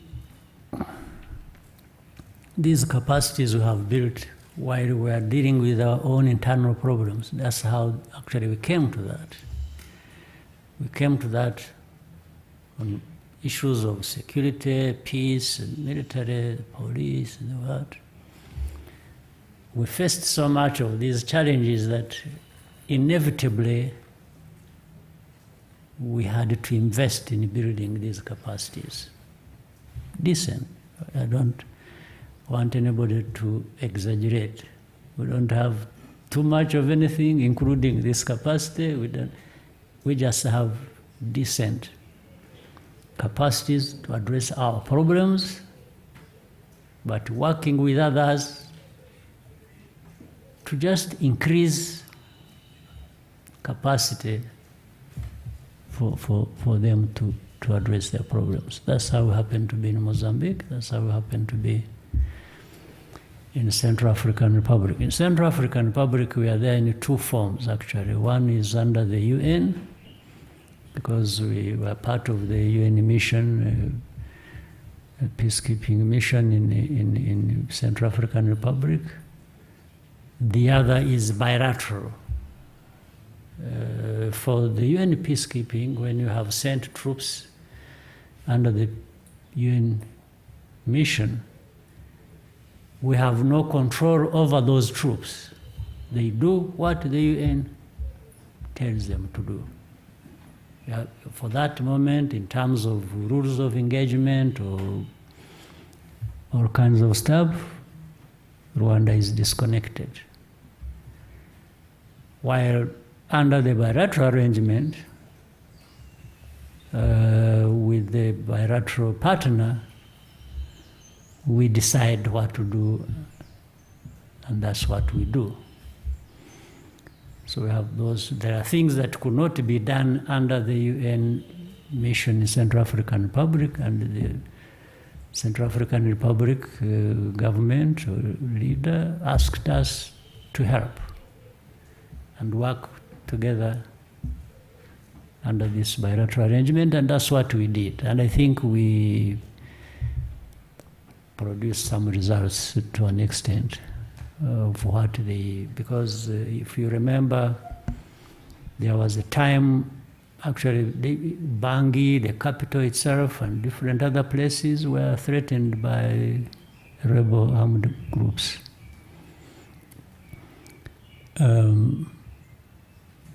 So I think they were trying to work with the UN to deal with that. In fact, at some point, and they were going for elections. And at that point, is when Bang itself was threatened, almost being taken over by rebels.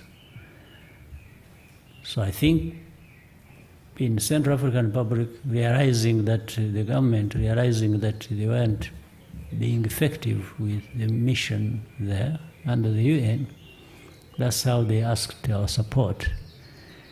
And we couldn't tell our troops under the UN to switch to that task because that's they are under the UN, not under our command. So we sent their troops whom we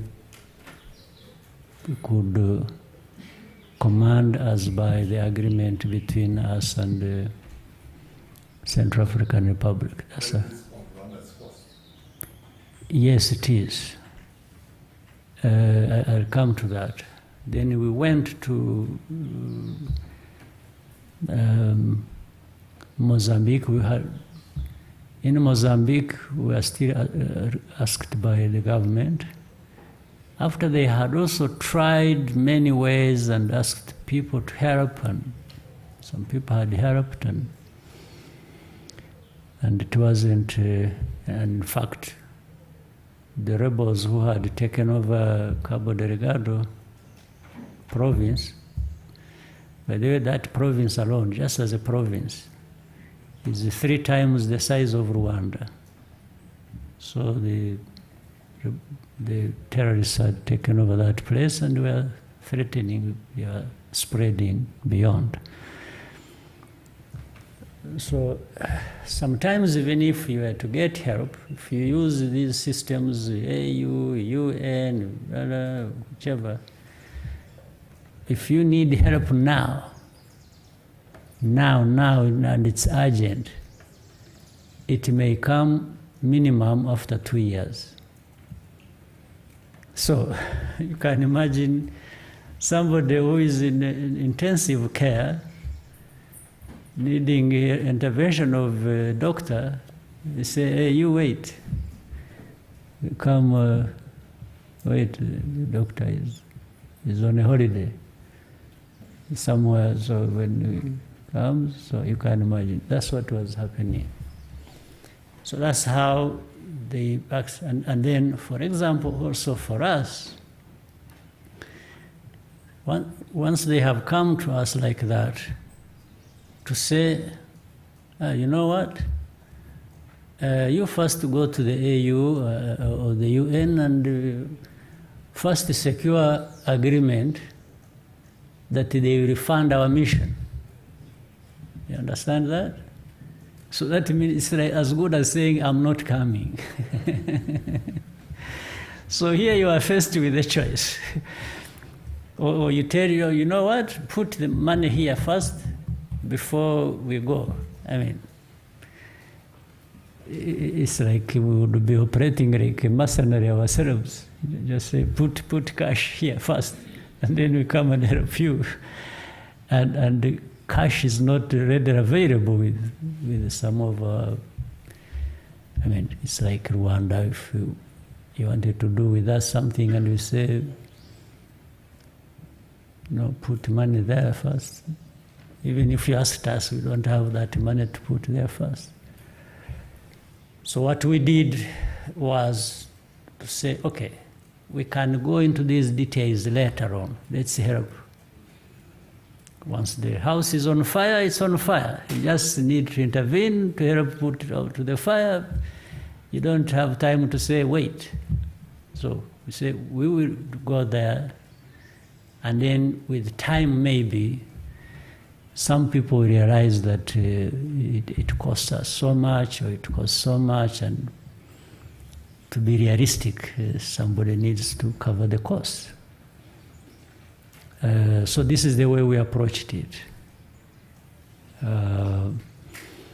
As you might have seen already with the European Union, they are actually in the process, final process.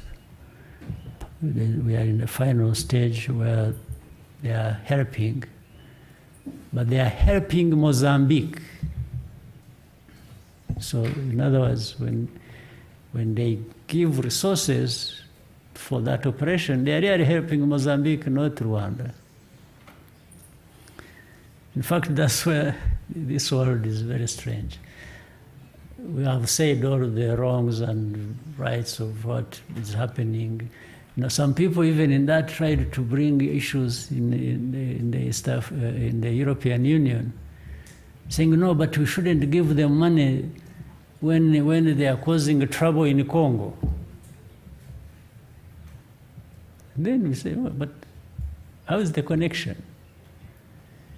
You think you are punishing us, but in the end you are punishing Mozambique. Mozambique has had, at least for us, you are accusing us of doing whatever in Congo that we should be held responsible for. But by doing that, you are punishing Mozambique. What wrong has Mozambique done in Congo?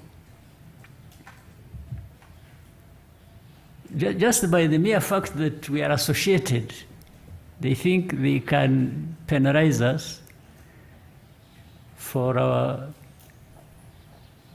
bad behavior in Congo, but you are just sacrificing these Mozambicans who have nothing, absolutely nothing. And this is what we were telling them. We say, look, if you are giving up on Mozambique and you don't want to help. So, but for us then, the good question, we have, by the way, indeed used entirely your resources, our resources. Everything has come so far from the treasury. Our treasury, from our limited, very limited stuff. It is painful, it is costly. It means there are certain things we could have done for ourselves that we are not able to do because we consumed these resources for these missions. But looking deeply into it, it is not a waste of money. It's not a waste of resources. One way or the other,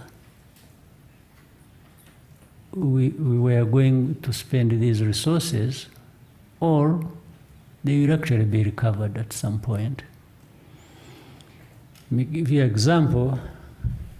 You are aware there are people who are arrested here who are in prison being put to the courts of law.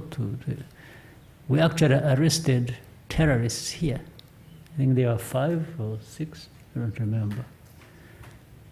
Connected with ADF that is in Eastern Congo and these terrorist groups in Cabo Delgado. And they were here. So we have them, they're in prison.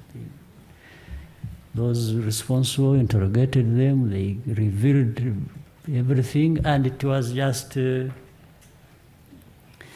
fact, the whole idea, even up to now, is for those groups, I don't remember their names, in Mozambique, in Cabo Delgado, to link up with the ADF and continue and link up with through Central African Republic to Sahel region. This is the whole thing. So that we got involved well in advance for this, for something that was going to affect us anyway, I don't think it's a bad thing. It's actually worth our money. So there are many aspects to it, and those are some of them. Next question, we have a follow-up question from Mozambique.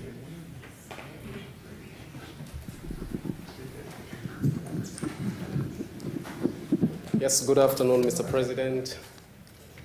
First of all, I would like to congratulate you for this conversation openly with the journalists. And we have been receiving information that the holding government of the Rwanda ruling party has opened a private security company in capital Gado. So if the country is already helping us to fight against terrorism with official troops, why to open like a private security company in capital Gado? That's the first question. The second one is yesterday our Council of Ministers or our government approved the agreement signed here in Rwanda last year, June, and about extradition between Mozambique and Rwanda. And now we have some voices of civil society saying that this agreement will facilitate the persecution of Rwandan refugees in Mozambique. Some of them really have been murdered strangely. I would like your comment on that. And the last question, clearly talking, won't you, Mr. President, will recandidate yourself next year?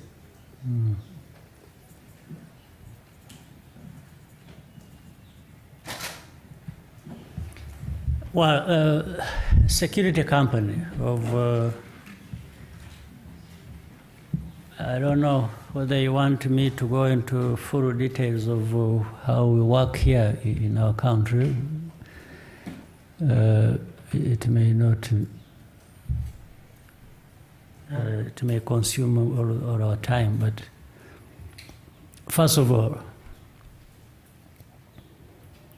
do you have private security companies in Mozambique that actually should be doing the job?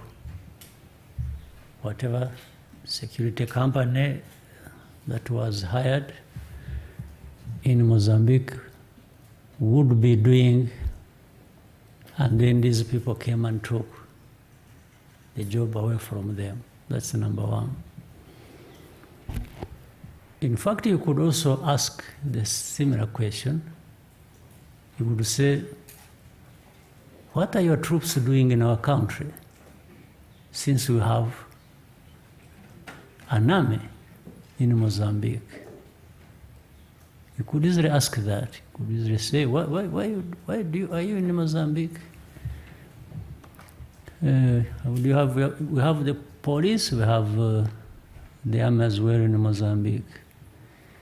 If we hadn't been asked to come, or if we had nothing to do there except maybe create problems for Mozambique, we should have not have been there at all.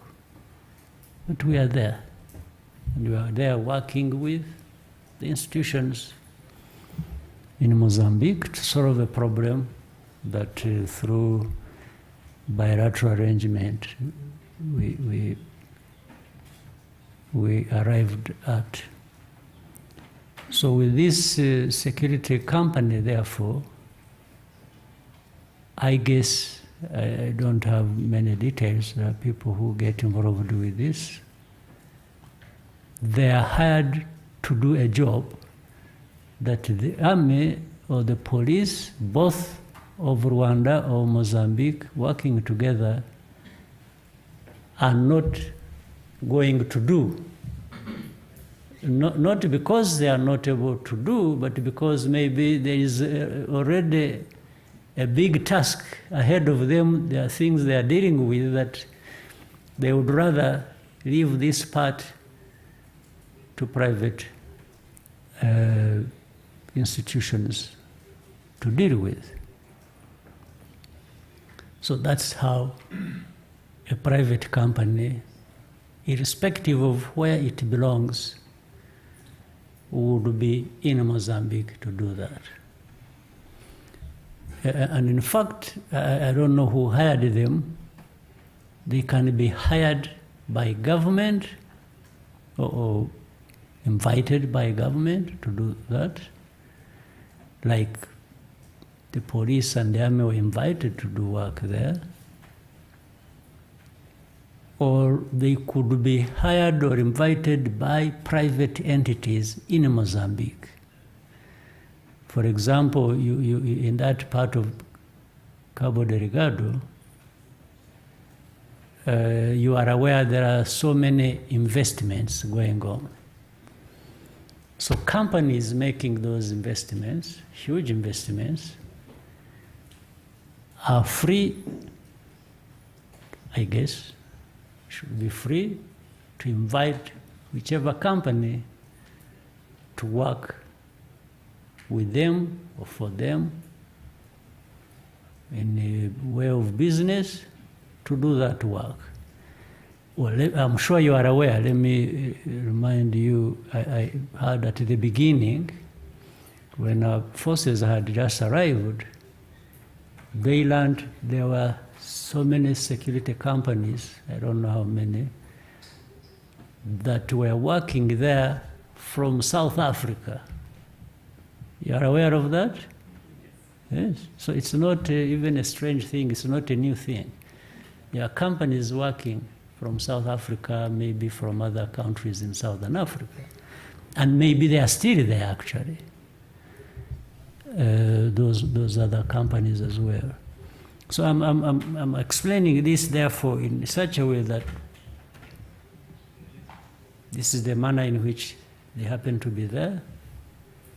But I'm also trying to say it's not a strange thing that should bother anyone, as long as it is by invitation, by whoever, and by there is a task to do, and maybe they are doing it. Later on, if we find they are not up to the task or they are not doing a good job, I think you have a right to say, what are these people doing here when they are just wasting time? It's like I'm surprised you don't find people, when we were talking about Eastern Congo area, there have been no complaints about MONUSCO being there for 22 years, spending over $35 billion and doing nothing. People are comfortable sitting with them there. So you see how this world is strange. So please, if anybody, any company or entity is from Rwanda and is there in your country doing nothing or wasting your time, please let me know. I need you to complain and I need to give me facts and we deal with it. So that's how the first question is to be answered. Then prosecution of people. I think you talked of people who died in Mozambique as well. People who have been here. Do you remember somebody who used to work for us? He used to be a DG of BRD. What was his name? Tratsins. Tratsins had worked here. He had actually come from Angola. He had lived there for many years and so on. You are aware you remember he was killed.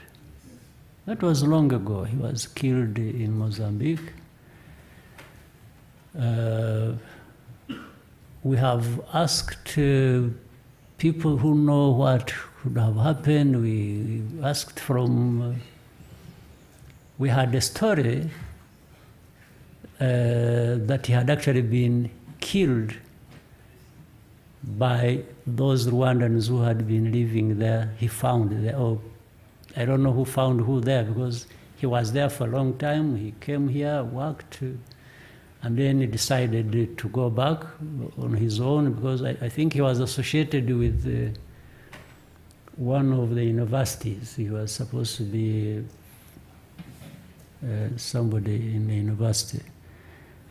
So he was killed. The story we had from my intelligence people was that he was killed by those people. And then 2 other people died after for being said to be associated with the government of Rwanda. And then, I'm still coming. The ones you are talking about are different. The ones I'm talking about are different. So there are those who were actually associated, who were killed because they were saying they were associated with Rwanda. 2 others on top of Turatsians. Then, around the same time, 2 others, I think, if not 1 or 2, also died, who were supposed to be associated with these anti-Rwanda groups. You see what I mean? So here you have a situation like this. And what we did ourselves, we had always been in contact with the government and the systems in Mozambique to actually investigate and tell us who killed who in this situation. Whether these were people who were anti-Rwanda who were killed, or those actually who were killed because the information had it, they were killed because they are associated with the government of Rwanda. So how do you resolve a problem like that? And it was up to Mozambique and the system to investigate and tell us what happened. Nobody ever told us what happened. So you can find out yourself, or you can investigate and work with the systems in Mozambique and tell us what happened. Up to now, we don't know what happened in those like 4 or 5 cases. Now, if governments work together, therefore, to say, there is a lot going on between us, we are working together and so on. In the whole way of working together, we need to clear the atmosphere. We need to understand this. We need to have a proper and legal process of understanding what is going on. What would you prefer? To leave the problem as it was before, where somebody dies and you just leave it to the media to speculate and say he was killed by so-and-so, or the other one was killed by so-and-so, and leave it at that and keep going with more killings? Or you want really governments to work together to rein this in? Because already it's an indication there is a problem. You already have a problem. If you are having people in one country said to be anti another country, and then you have others in the same country said to be anti the other country, what do? Do you leave it at that? Or you find some way of even allowing a discussion to be held so that this is reined in? I think that's whatever you ask in that regard is supposed to address this problem. If there is another way of addressing it, let us know. Then you're asking whether I will be a candidate next year. To be honest, I don't know. But when I say I don't know, it means it is either way. It could be, maybe it won't be. So go home with 50-50. Next question from Kenzie. Murakoze nyakubahwa Perezida wa Repubulika. Nitwa Kensi, nkaba ndi umunyamakuru wa TV na Radio 1. Ikibazo cyanjye kiragaruka muri Kongo, ko ni twese turahangayitse nk'abanyarwanda. Umugaba mukuru wungirije w'ingabo za Kongo, General Chiwewe Aprito Chiko, yitangarije yuko amaze iminsi azenguruka mu bihugu bya SADC kugira ngo intambara y'u Rwanda bayitsinde. Kandi wumvise n'amagambo amaze iminsi avuga y'abari perezida, nubwo babifashe nk'aho ari imikino, yivugiye ku giti cye yuko ari wowe kibazo cy'umutekano muri Afurika. wareba ibyo abandi bose babajije nkabona yuko tubifata nk'aho ari ugukina ariko wenda bikaba ari na seriye. Ese twaba twitegura yuko tujya guterwa na Kongo kuko banavuze ko bashaka kutwanekisa tukaba intara ya 8. Murakoze mwadusuza kuri ibyo mukaduhumuriza cyangwa se mukaduteguza tukitegura. Reka mpere kubahumuriza nicyo kiri important, nicyo cyangombwa, nicyo gikuru. Ibyo ubwabyo ntaho mbona bishingiye, ntaho mbona byashoboka. So nushaka uryame usinzire wicuye wiyongere, ibyo ntabwo ari ikibazo. Ibyo umuntu umwe yaba yaravuze muri Kongo, ibyo afite uburenganzira bwo kuvuga ibyo ashaka kuvuga, ntabwo bivugwa byose biba ari ukuri, cyane cyane iyo bivugwa kuri iki kibazo cya Kongo bikivugwa n'abanyekongo bo muri leta. Ariko icyo nzi ni uko SADC ishobora gushaka gufasha ahubwo nayo mu gukemura ikibazo cya Kongo. Ntabwo nibwira rero ko gushaka gukemura ikibazo cya Kongo, nubwo abenshi bashobora kugikemura bashaka kugikemura bakagikemura nabi cyangwa bakaba bagira ibyo bakora biteza bizana intambwe guterwa mu gukemura ikibazo. Ntabwo nibwira ko bizagana mu kugirira nabi u Rwanda bafashije Kongo. Ntabwo mbibona, mu kubona kwanjye ntabwo mbibona. Ariko icyo nakubwira ni uko nka bya bindi iyo udashaka intambara urayitegura. Iyo ushaka amahoro witegura intambara. Rero ubwo twe dushaka amahoro, ibyo kwitegura twiteguye kera.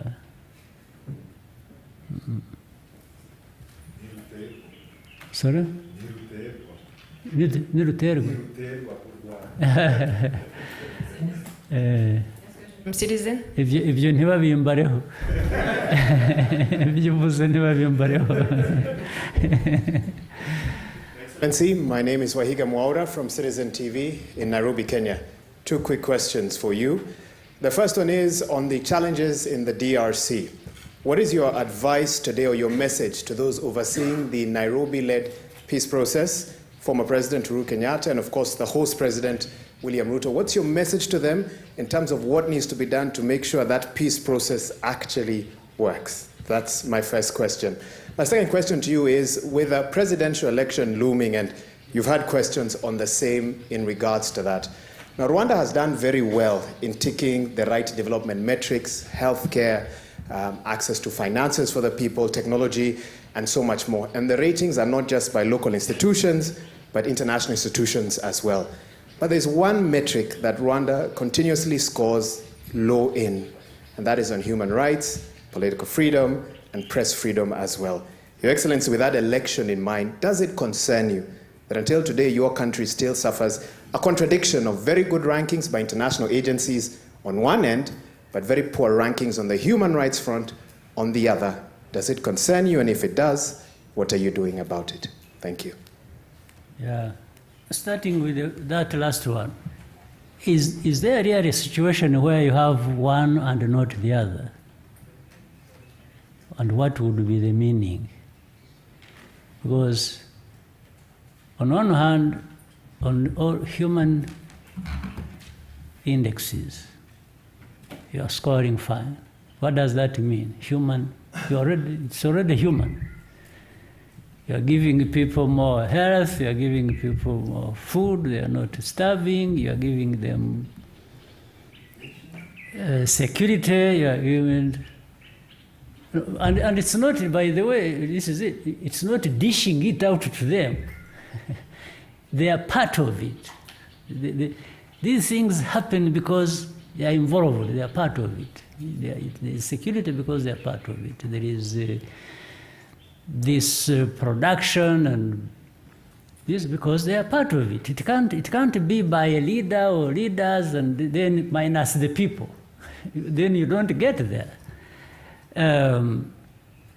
Everything you mention is about accountability, fight corruption. Well, sometimes people associate corruption with freedom. You're even free to be corrupt. You are free to steal. You are free to. Now here we are saying, no. You're not free. You are accountable, especially when it comes to leaders. When you are holding resources in your hands for the people, and the only reason you have resources in your hands, this is not your money. It is the money from the people and for the people. So if you steal it and do nothing for them, the courts will take care of you. We insist on that. And of course, because of that, by the way, we have produced so many people who are sort of disgruntled, and the number of them, some have been even escaping the country and going abroad. And somebody has a file here in court for stealing everything that was meant for the people he was leading.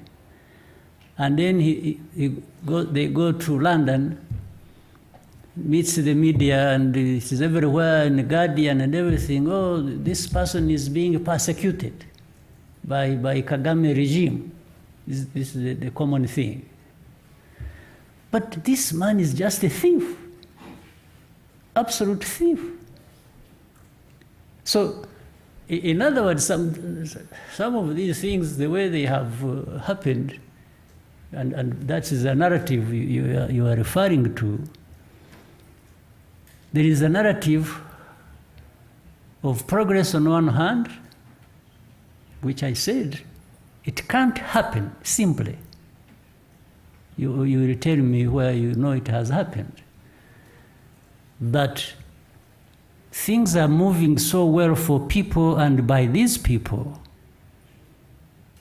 but then there is everything lacking in the system about their freedom, about their human rights. I just don't understand.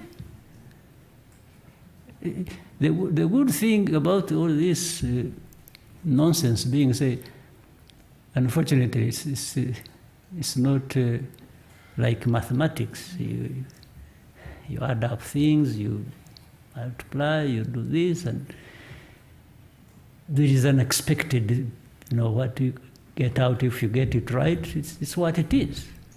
But here, you add up things, and then you end up with some result that is dependent, that is subjective, that is dependent on the judgment of a journalist or a human rights person or somebody, even when the things don't add up.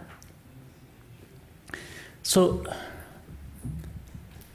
in fact, we have had, by the way, a lot of discussions with these institutions, with the countries where these people are based. And we have a list of people. And what makes it simple and clear is, for example, what I've just said. People who have gone after committing crimes here, including those who killed people here, by the way. They go there, they play a political card, a freedoms, a democracy card. And they say, no, you see, I am here, I'm seeking asylum. And they say, because they are being persecuted. You are a murderer who killed people here, and then you are being persecuted? How? And we show it to these people who make such a noise. We say, okay, you relate to these things.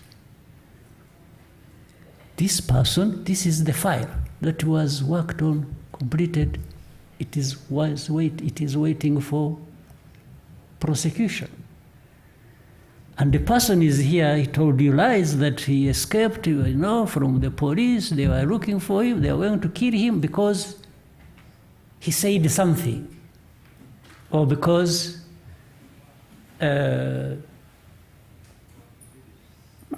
he's fighting for democracy. So how do you marry these two things? How do you explain it? We have a case. In fact, it's one case, but involves people. There are people who left here like 20 years. This case that has been going on in the UK of genociders who know. Sorry? 5 genociders. Yes, who are known, well known. The victims are here. The people whose families were killed by these guys are here. Everybody knows the story. But these guys have been in the UK protected, and they went into politics and started talking about how, this Tutsi government, they are calling people, telling people to shut up, they do this. This case has been going on for 15 years. And we asked the government, we said, okay.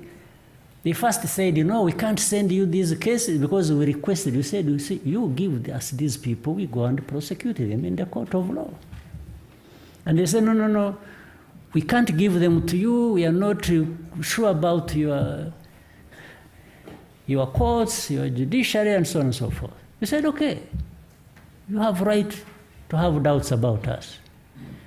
Let us give you the files and you try these guys in your courts. And they can't do that either. So you have there are many cases like this. And we tell these people, what do you want us to do? What we are saying is that these people have cases to answer. I'm now away from that case. There are others elsewhere. We say, you don't believe us. That's okay. You have a working judiciary in your country, your developed country. Let us give you what you are saying. What we are saying. You have these people in your hands. Try them against this. You find them innocent, let them go. We shall know that you have found them innocent, and that's okay. They can't do that. Why? Because some of them exactly want to keep that story running of how bad everything is here. But the simple question I asked was, surely you can't say there is a whole list of things that we are getting right and they are showing, and then you say, but. How do I explain that? Because these things don't add up. Now, are there things that go wrong here in the country? Absolutely. That one, I can't say that nothing goes wrong here. But where does it not go wrong? Or if I were to ask the same people who make judgment, or if you were to ask me, say, these people are saying, Rwanda, you are like this, you are like this. I say, okay, guilty, as charged. Do you want me to show you what is worse these same people are accusing me are doing? That does not happen because of where I started from earlier.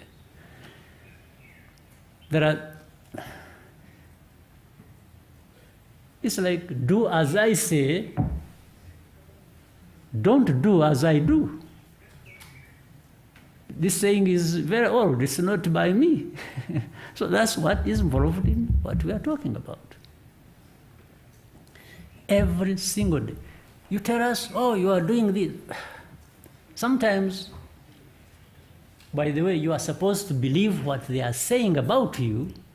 You're not even supposed to question or protest. But at the same time, you are talking about freedoms, but if you don't allow me the freedom to answer back or to say you are telling lies, or actually what you are saying is not true, then who is violating freedoms more than the other? You are exactly doing what you are denying me to do. You don't want me to explain my case. And then you turn it around actually and say, you see, Rwanda does not want or does not like criticism.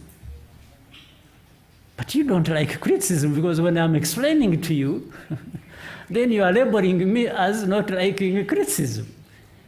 But you are exactly depicting me in that light because you think I shouldn't be answering back or asking or raising questions about what you are saying about me. That is denying people freedom. This freedom, democracy, people have turned it into something, a subjective tool, just to use. You know, if you have a voice, you have media, you have power, you have money, then you are controlling this. Everybody else is supposed to accept what you are saying there and what you are saying they are doing, whether it is right or wrong, whether it is true or not. This is the problem.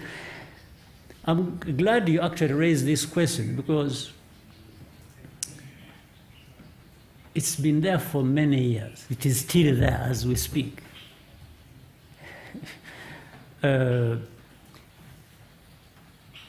Because if you hear some people, it's not all of them. I think many understand. What they say about Rwanda, they think this is the worst country you have on earth.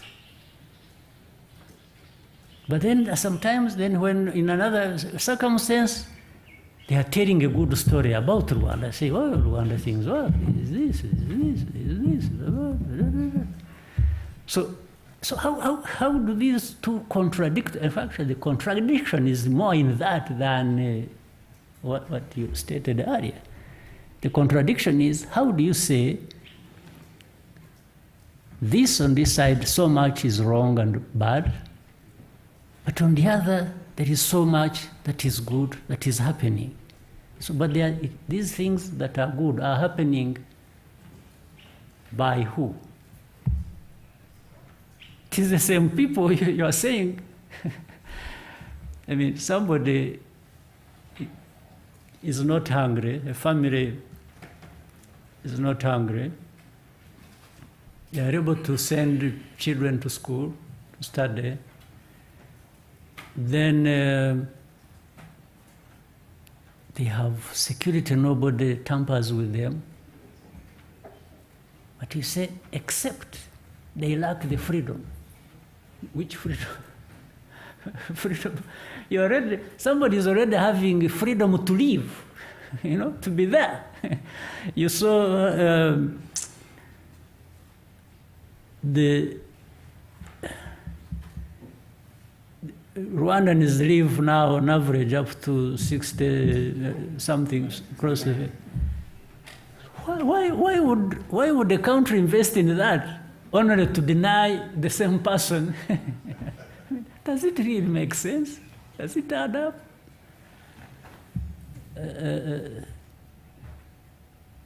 It doesn't, for me, it doesn't add up. But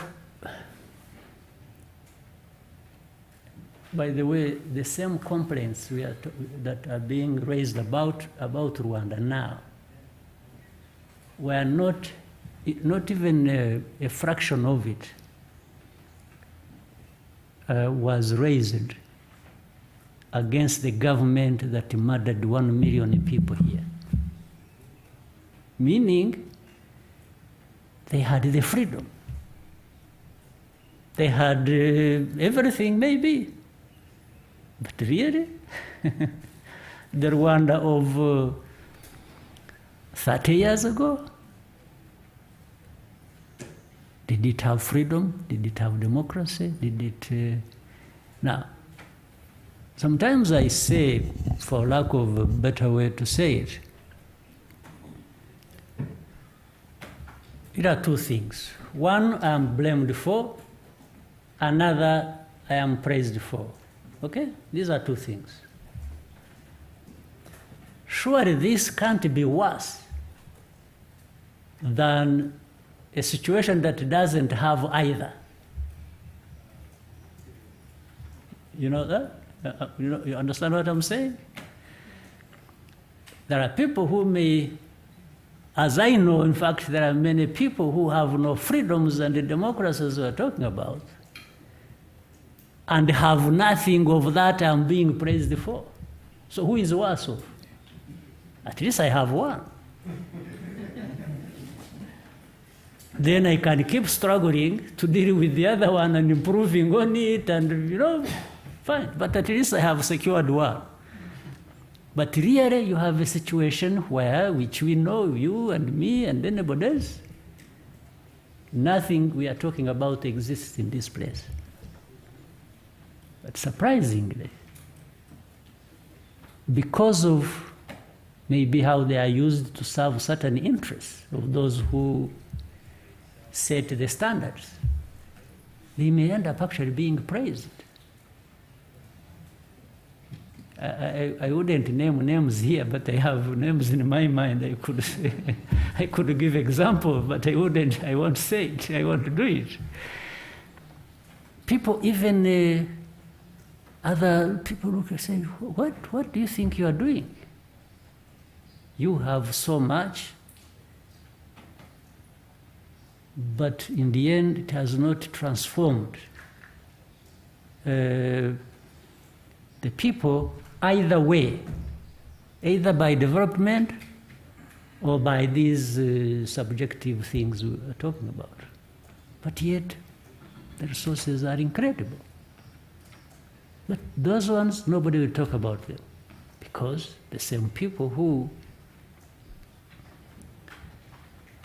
set these standards and define us are in between getting, helping themselves with these resources. This is how the world seems to operate as I understand it. You had asked another. Your message to the conveners of the Nairobi peace process? Oh, sure. That's the one I was missing. We have had many conversations, including the conveners of the peace process, whether it is in Kenya or even in other places. People cannot afford just to do politics with anything, or even do diplomacy. You don't want to hurt somebody's feelings by telling them something they ought to do, but that they don't want to do. So if you are a convener of this process, you can afford even to be disliked.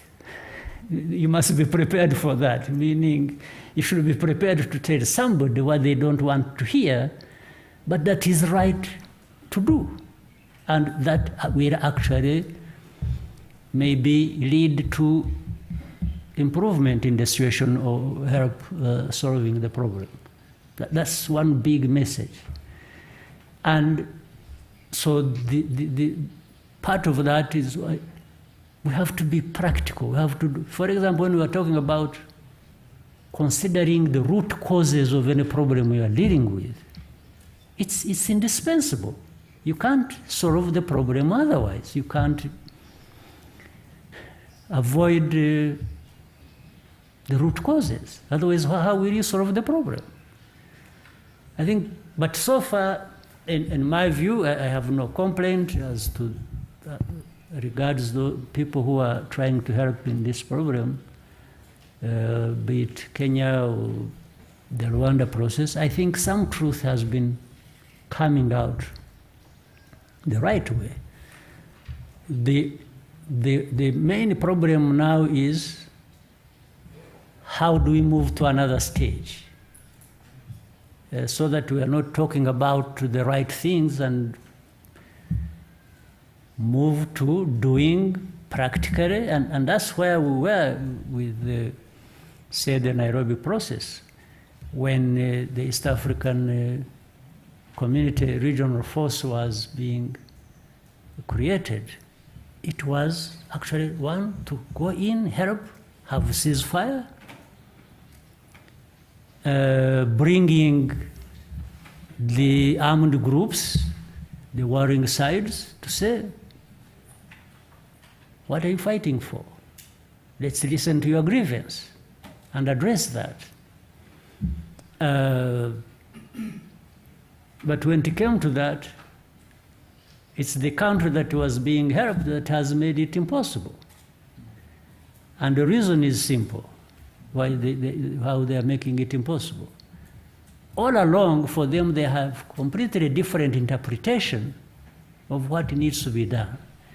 For them, it was like this force, or whichever force that is supposed to be there, is supposed to help us, and then a lot of definitions about sovereignty. We are a sovereign this, we are a sovereign that.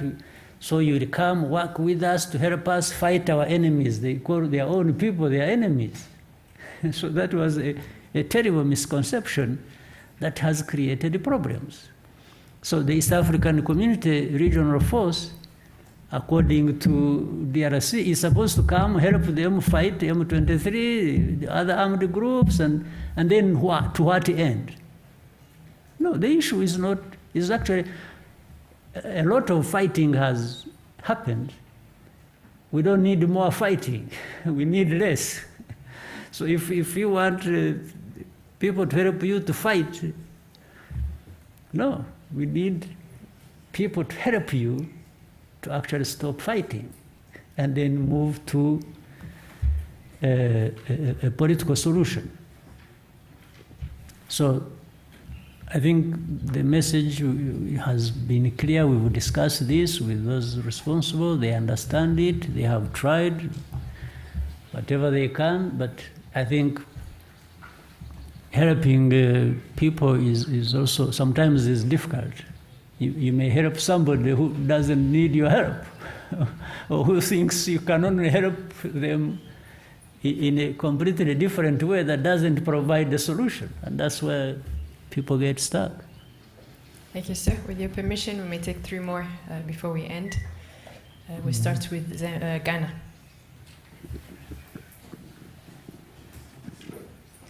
Thank you very much, Your Excellency. My name is Martin Asiedudate from Ghana. My question would come on the back of the fact that Ghana currently is going to the IMF, or is seeking IMF bailout. It looks as though post the COVID and Russian-Ukraine war, a number of countries and economies have suffered. But steadily, it looks as though Rwanda has had a steady rise and has not gone back for that kind of assistance. In your estimation, what can other African countries do in line with the continental free trade area, which is a concept many are working towards, to ensure that we have enough resources to help ourselves so we do not keep running to these Bretton Woods institutions? And secondly, as an Arsenal fan, knowing that Arsenal is doing well this season, yes, I'm sure, I am. Yeah, I know that you're looking forward that they win the league. With the partnership Rwanda has with Arsenal, how has that benefited the country? And with the Visit Rwanda campaign, what kind of impact are you looking at the country benefiting if Arsenal does win the league? Thank you. Now, the first one, really I want to be clear. We haven't succeeded in everything we have tried to do for ourselves. We succeed in some, fail in others, and keep trying. And I don't, sometimes I don't feel comfortable to say things as if it's a prescription for what others can do to remedy their problems. I want to start by saying that And with Ghana, that we are close to, we have good cooperation. There are many things that we do with Ghana. And Ghana is a great country, has huge resources, human and other resources. So I'm sure, therefore, Ghana is capable of, based on these two, is able to do many things for itself, and maybe some input from outside, like we all need support from different global institutions or partnerships with the countries or so on and so forth. But all along, not taking things for granted that, yes, we can do this and that by ourselves, and just an input here and so on from others. That's exactly the point when we created the CFTA. It was to aggregate our capacities, our possibilities, our potential on the African continent, so that really proportionately people benefit, depending on what they have, on their size, and so many things. And there are things that are more or less simple and straightforward to make it, to do a CFTA work and help us. And that we start with simple things like connection with each other, countries that have signed up to it, communication, freedom of movement, of people, goods, and trading with each other, and increase it. We have repeated so many times, we see the rest of the world, the different continents, these regional trade levels are much higher. You go to Asia, you go to Europe, in Africa, and this costs us a lot. Absolutely, it directly feeds into how and what a low base we are at in many of these things. So this, operationalizing CFTA is huge, and every country has a role to play, has something to do, and fortunately, the Secretariat, the headquarters are in Ghana, the capacities. So we need to make it work for us, and we connect with each other. So I think if more of that was done, then we should be seeing our countries needing less of begging and asking people to help out, to bail us out, and so on and so forth. There's no question about it. So we need to do more of that and stop being dependent on. So I maybe just stop at that. For Arsenal, we have had a very good partnership. It gets better every time. In fact, our people responsible for these investments calculate and see. They can easily tell how many people got to know about Rwanda because of this, how many, based on that, actually came to Rwanda, how many, based on that, actually invested in Rwanda. It surpasses by far what we invested in this partnership ourselves. Invested something in the partnership and getting more by a big factor. We get more from that. of course, again, cynical, these prejudices we are talking about earlier.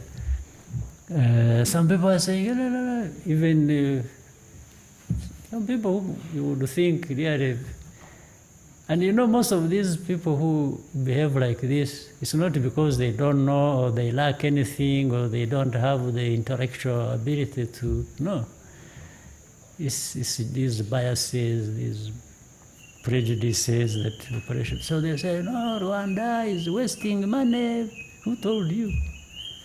I'm the one who knows what we put in, I know what we are getting out, but you want to tell a story for me. and you want people to believe you more than they can believe me. So, of course, the better we meaning Arsenal, the better we do, we perform towards getting the ultimate prize, it brings more dividends, absolutely. So imagine in next, towards this season, if we become the champions, I'll be rushing to the bank to collect some money. So yeah, that's how it works. We have the same arrangement, by the way, with PSG, Paris Saint-Germain, and well, there are variations, but more or less the same principle. And we are having another one coming up with another famous football team. So when you see us going one after another, after one and another, we know what we are pursuing. It's not to lose money. Asante san. Thank you. Thank you, sir. Take a question from Scovia.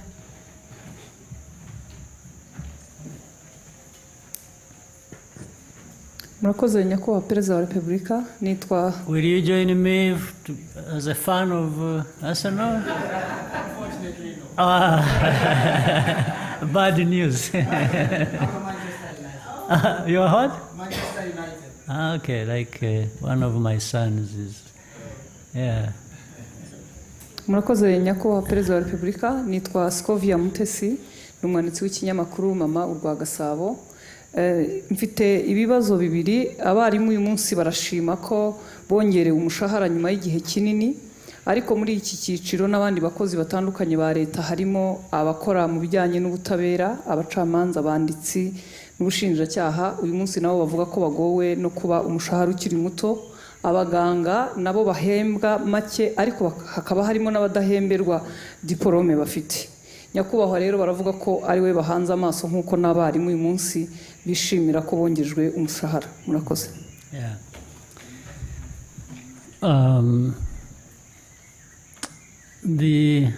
Ubundi ntabwo ari ukuri kose, kuko abo bandi nabo hari igihe actually twigeze kureba icyo twakora kugira ngo hagire ikiyongera ku buzima bwabo cyangwa icyo bahembwa. Harimo for example nk'abaganga, niyo umuntu ataguhaye amafaranga yongera ku mushahara, akaguha uburyo bushobora gutuma wongera icyo ushobora gutahana nyuma y'ukwezi, ni nko kuyaguha. So byarabaye mu baganga, byarabaye n'ahandi aho twagiye dushakisha uburyo icyo batahana cyangwa icyo babona cyazamuka kurusha icyo bari bafite. Ibyo rero birahari nk'ihame kuri leta gushakisha. Nanone ibintu ntabwo byahinduka umunsi umwe, ntibihindukira hamwe byose kubera amikoro. Nanjye bavuga ni icyifuzo, ariko iyo bigeze ku kuri, ku nyakuri, usanga bitabaye nk'uko umuntu yabyifuzaga kubera aho tuvana ntabwo haduha icyo ari cyo cyose twifuza cyangwa twasezeranije. Icyo navuga rero ibyo uvuze nibyo ku barimu twaragerageje hari amaze gukorwa ntibizagukanye buriya hashobora gushira amezi 6 nabo bagatangira kuvuga batari ko dukeneye ibi ntabwo bijya birangira ariko icyo navuga nibura hari icyo twakoze gifite intambwe cyabateje mbere yuko twongera gusubira ku barimu ndibwira ko tuzaba twakoze ibishoboka kugira ngo n'abandi noneho no secteur zindi bashobore kugira icyo babona nk'abaganga nk'abacamanza y'abakora mu sector ya justice birashoboka ntabwo ariko nasezeranya ngo uyu munsi uzaba byarangiye kuko naba mbeshya tureba envelope uko ingana uko imeze aho dukwiriye kuba dushyira ariko turabitekereza icyo navuga ni uko ntabwo tubitekereza kuri bamwe gusa cyangwa tubyifuriza bamwe tutabigeza ku bandi nabyo rero ndibwira ko bizabageraho byanze bikunze tuzakora ibishoboka byose leta muri rusange iyo mikorere niko imeze ubwo tuzakomeza dushakisha aho twavana ahashoboka hamwe twaba tuhagaritse wenda hafite uko hameze neza duteza imbere ahandi. Thank you, sir. We take the last question from Zambia. I thought this was the last. Sorry, it was last one. Okay, go ahead. Good evening, Your Excellency. Thank you so much. My name is Damasio Piri from Zambia National Broadcasting Corporation in Zambia. First and foremost, I would like to thank you, Your Excellency, that I found myself here in Rwanda. It's been my dream to come and see Rwanda. Was your first time? Yes, my first time, and thank you so much. My question is on the bilateral talks and agreements that you've had with your counterpart from Zambia, His Excellency, the President of Zambia, Mr. Hakainde Hichilema. Last year in April 2022, you signed some agreements. The question is, how far have you gone in terms of implementation of those agreements that you signed between Zambia and Rwanda? Thank you. To begin with, we have a very good relationship with Zambia. Rwanda and Zambia relate very well, both in history, but more so now under the current government and the leadership of President Hakainde Hichilema. It was my pleasure to visit last time I did, and indeed a number of issues were discussed, including how we strengthen and move further our relationship in a mutually beneficial way, bringing people together and increasing economic and other useful activities between the two countries. So those agreements have been followed upon. They're in the process. People, institutions on both sides have been talking and identifying the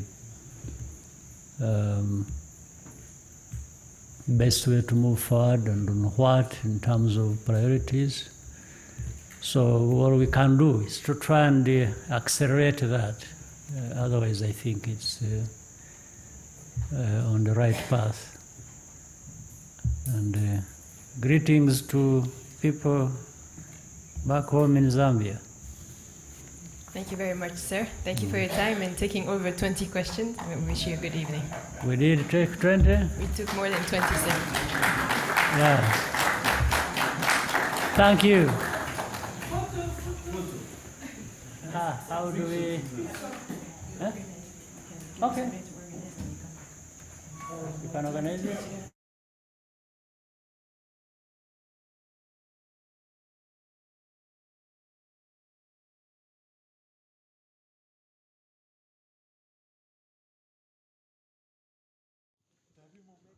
abakurikiye televiziyo Rwanda rero nkuko mwakomeje kubikurikira nyakubahwa perezida wa Repubulika Paul Kagame akaba amaze gusoza ikiganiro yagiranaga n'abanyamakuru. Ikiganiro cyaberaga ahangaha mu ngoro y'ibiro by'umukuru w'igihugu village Urugwiro.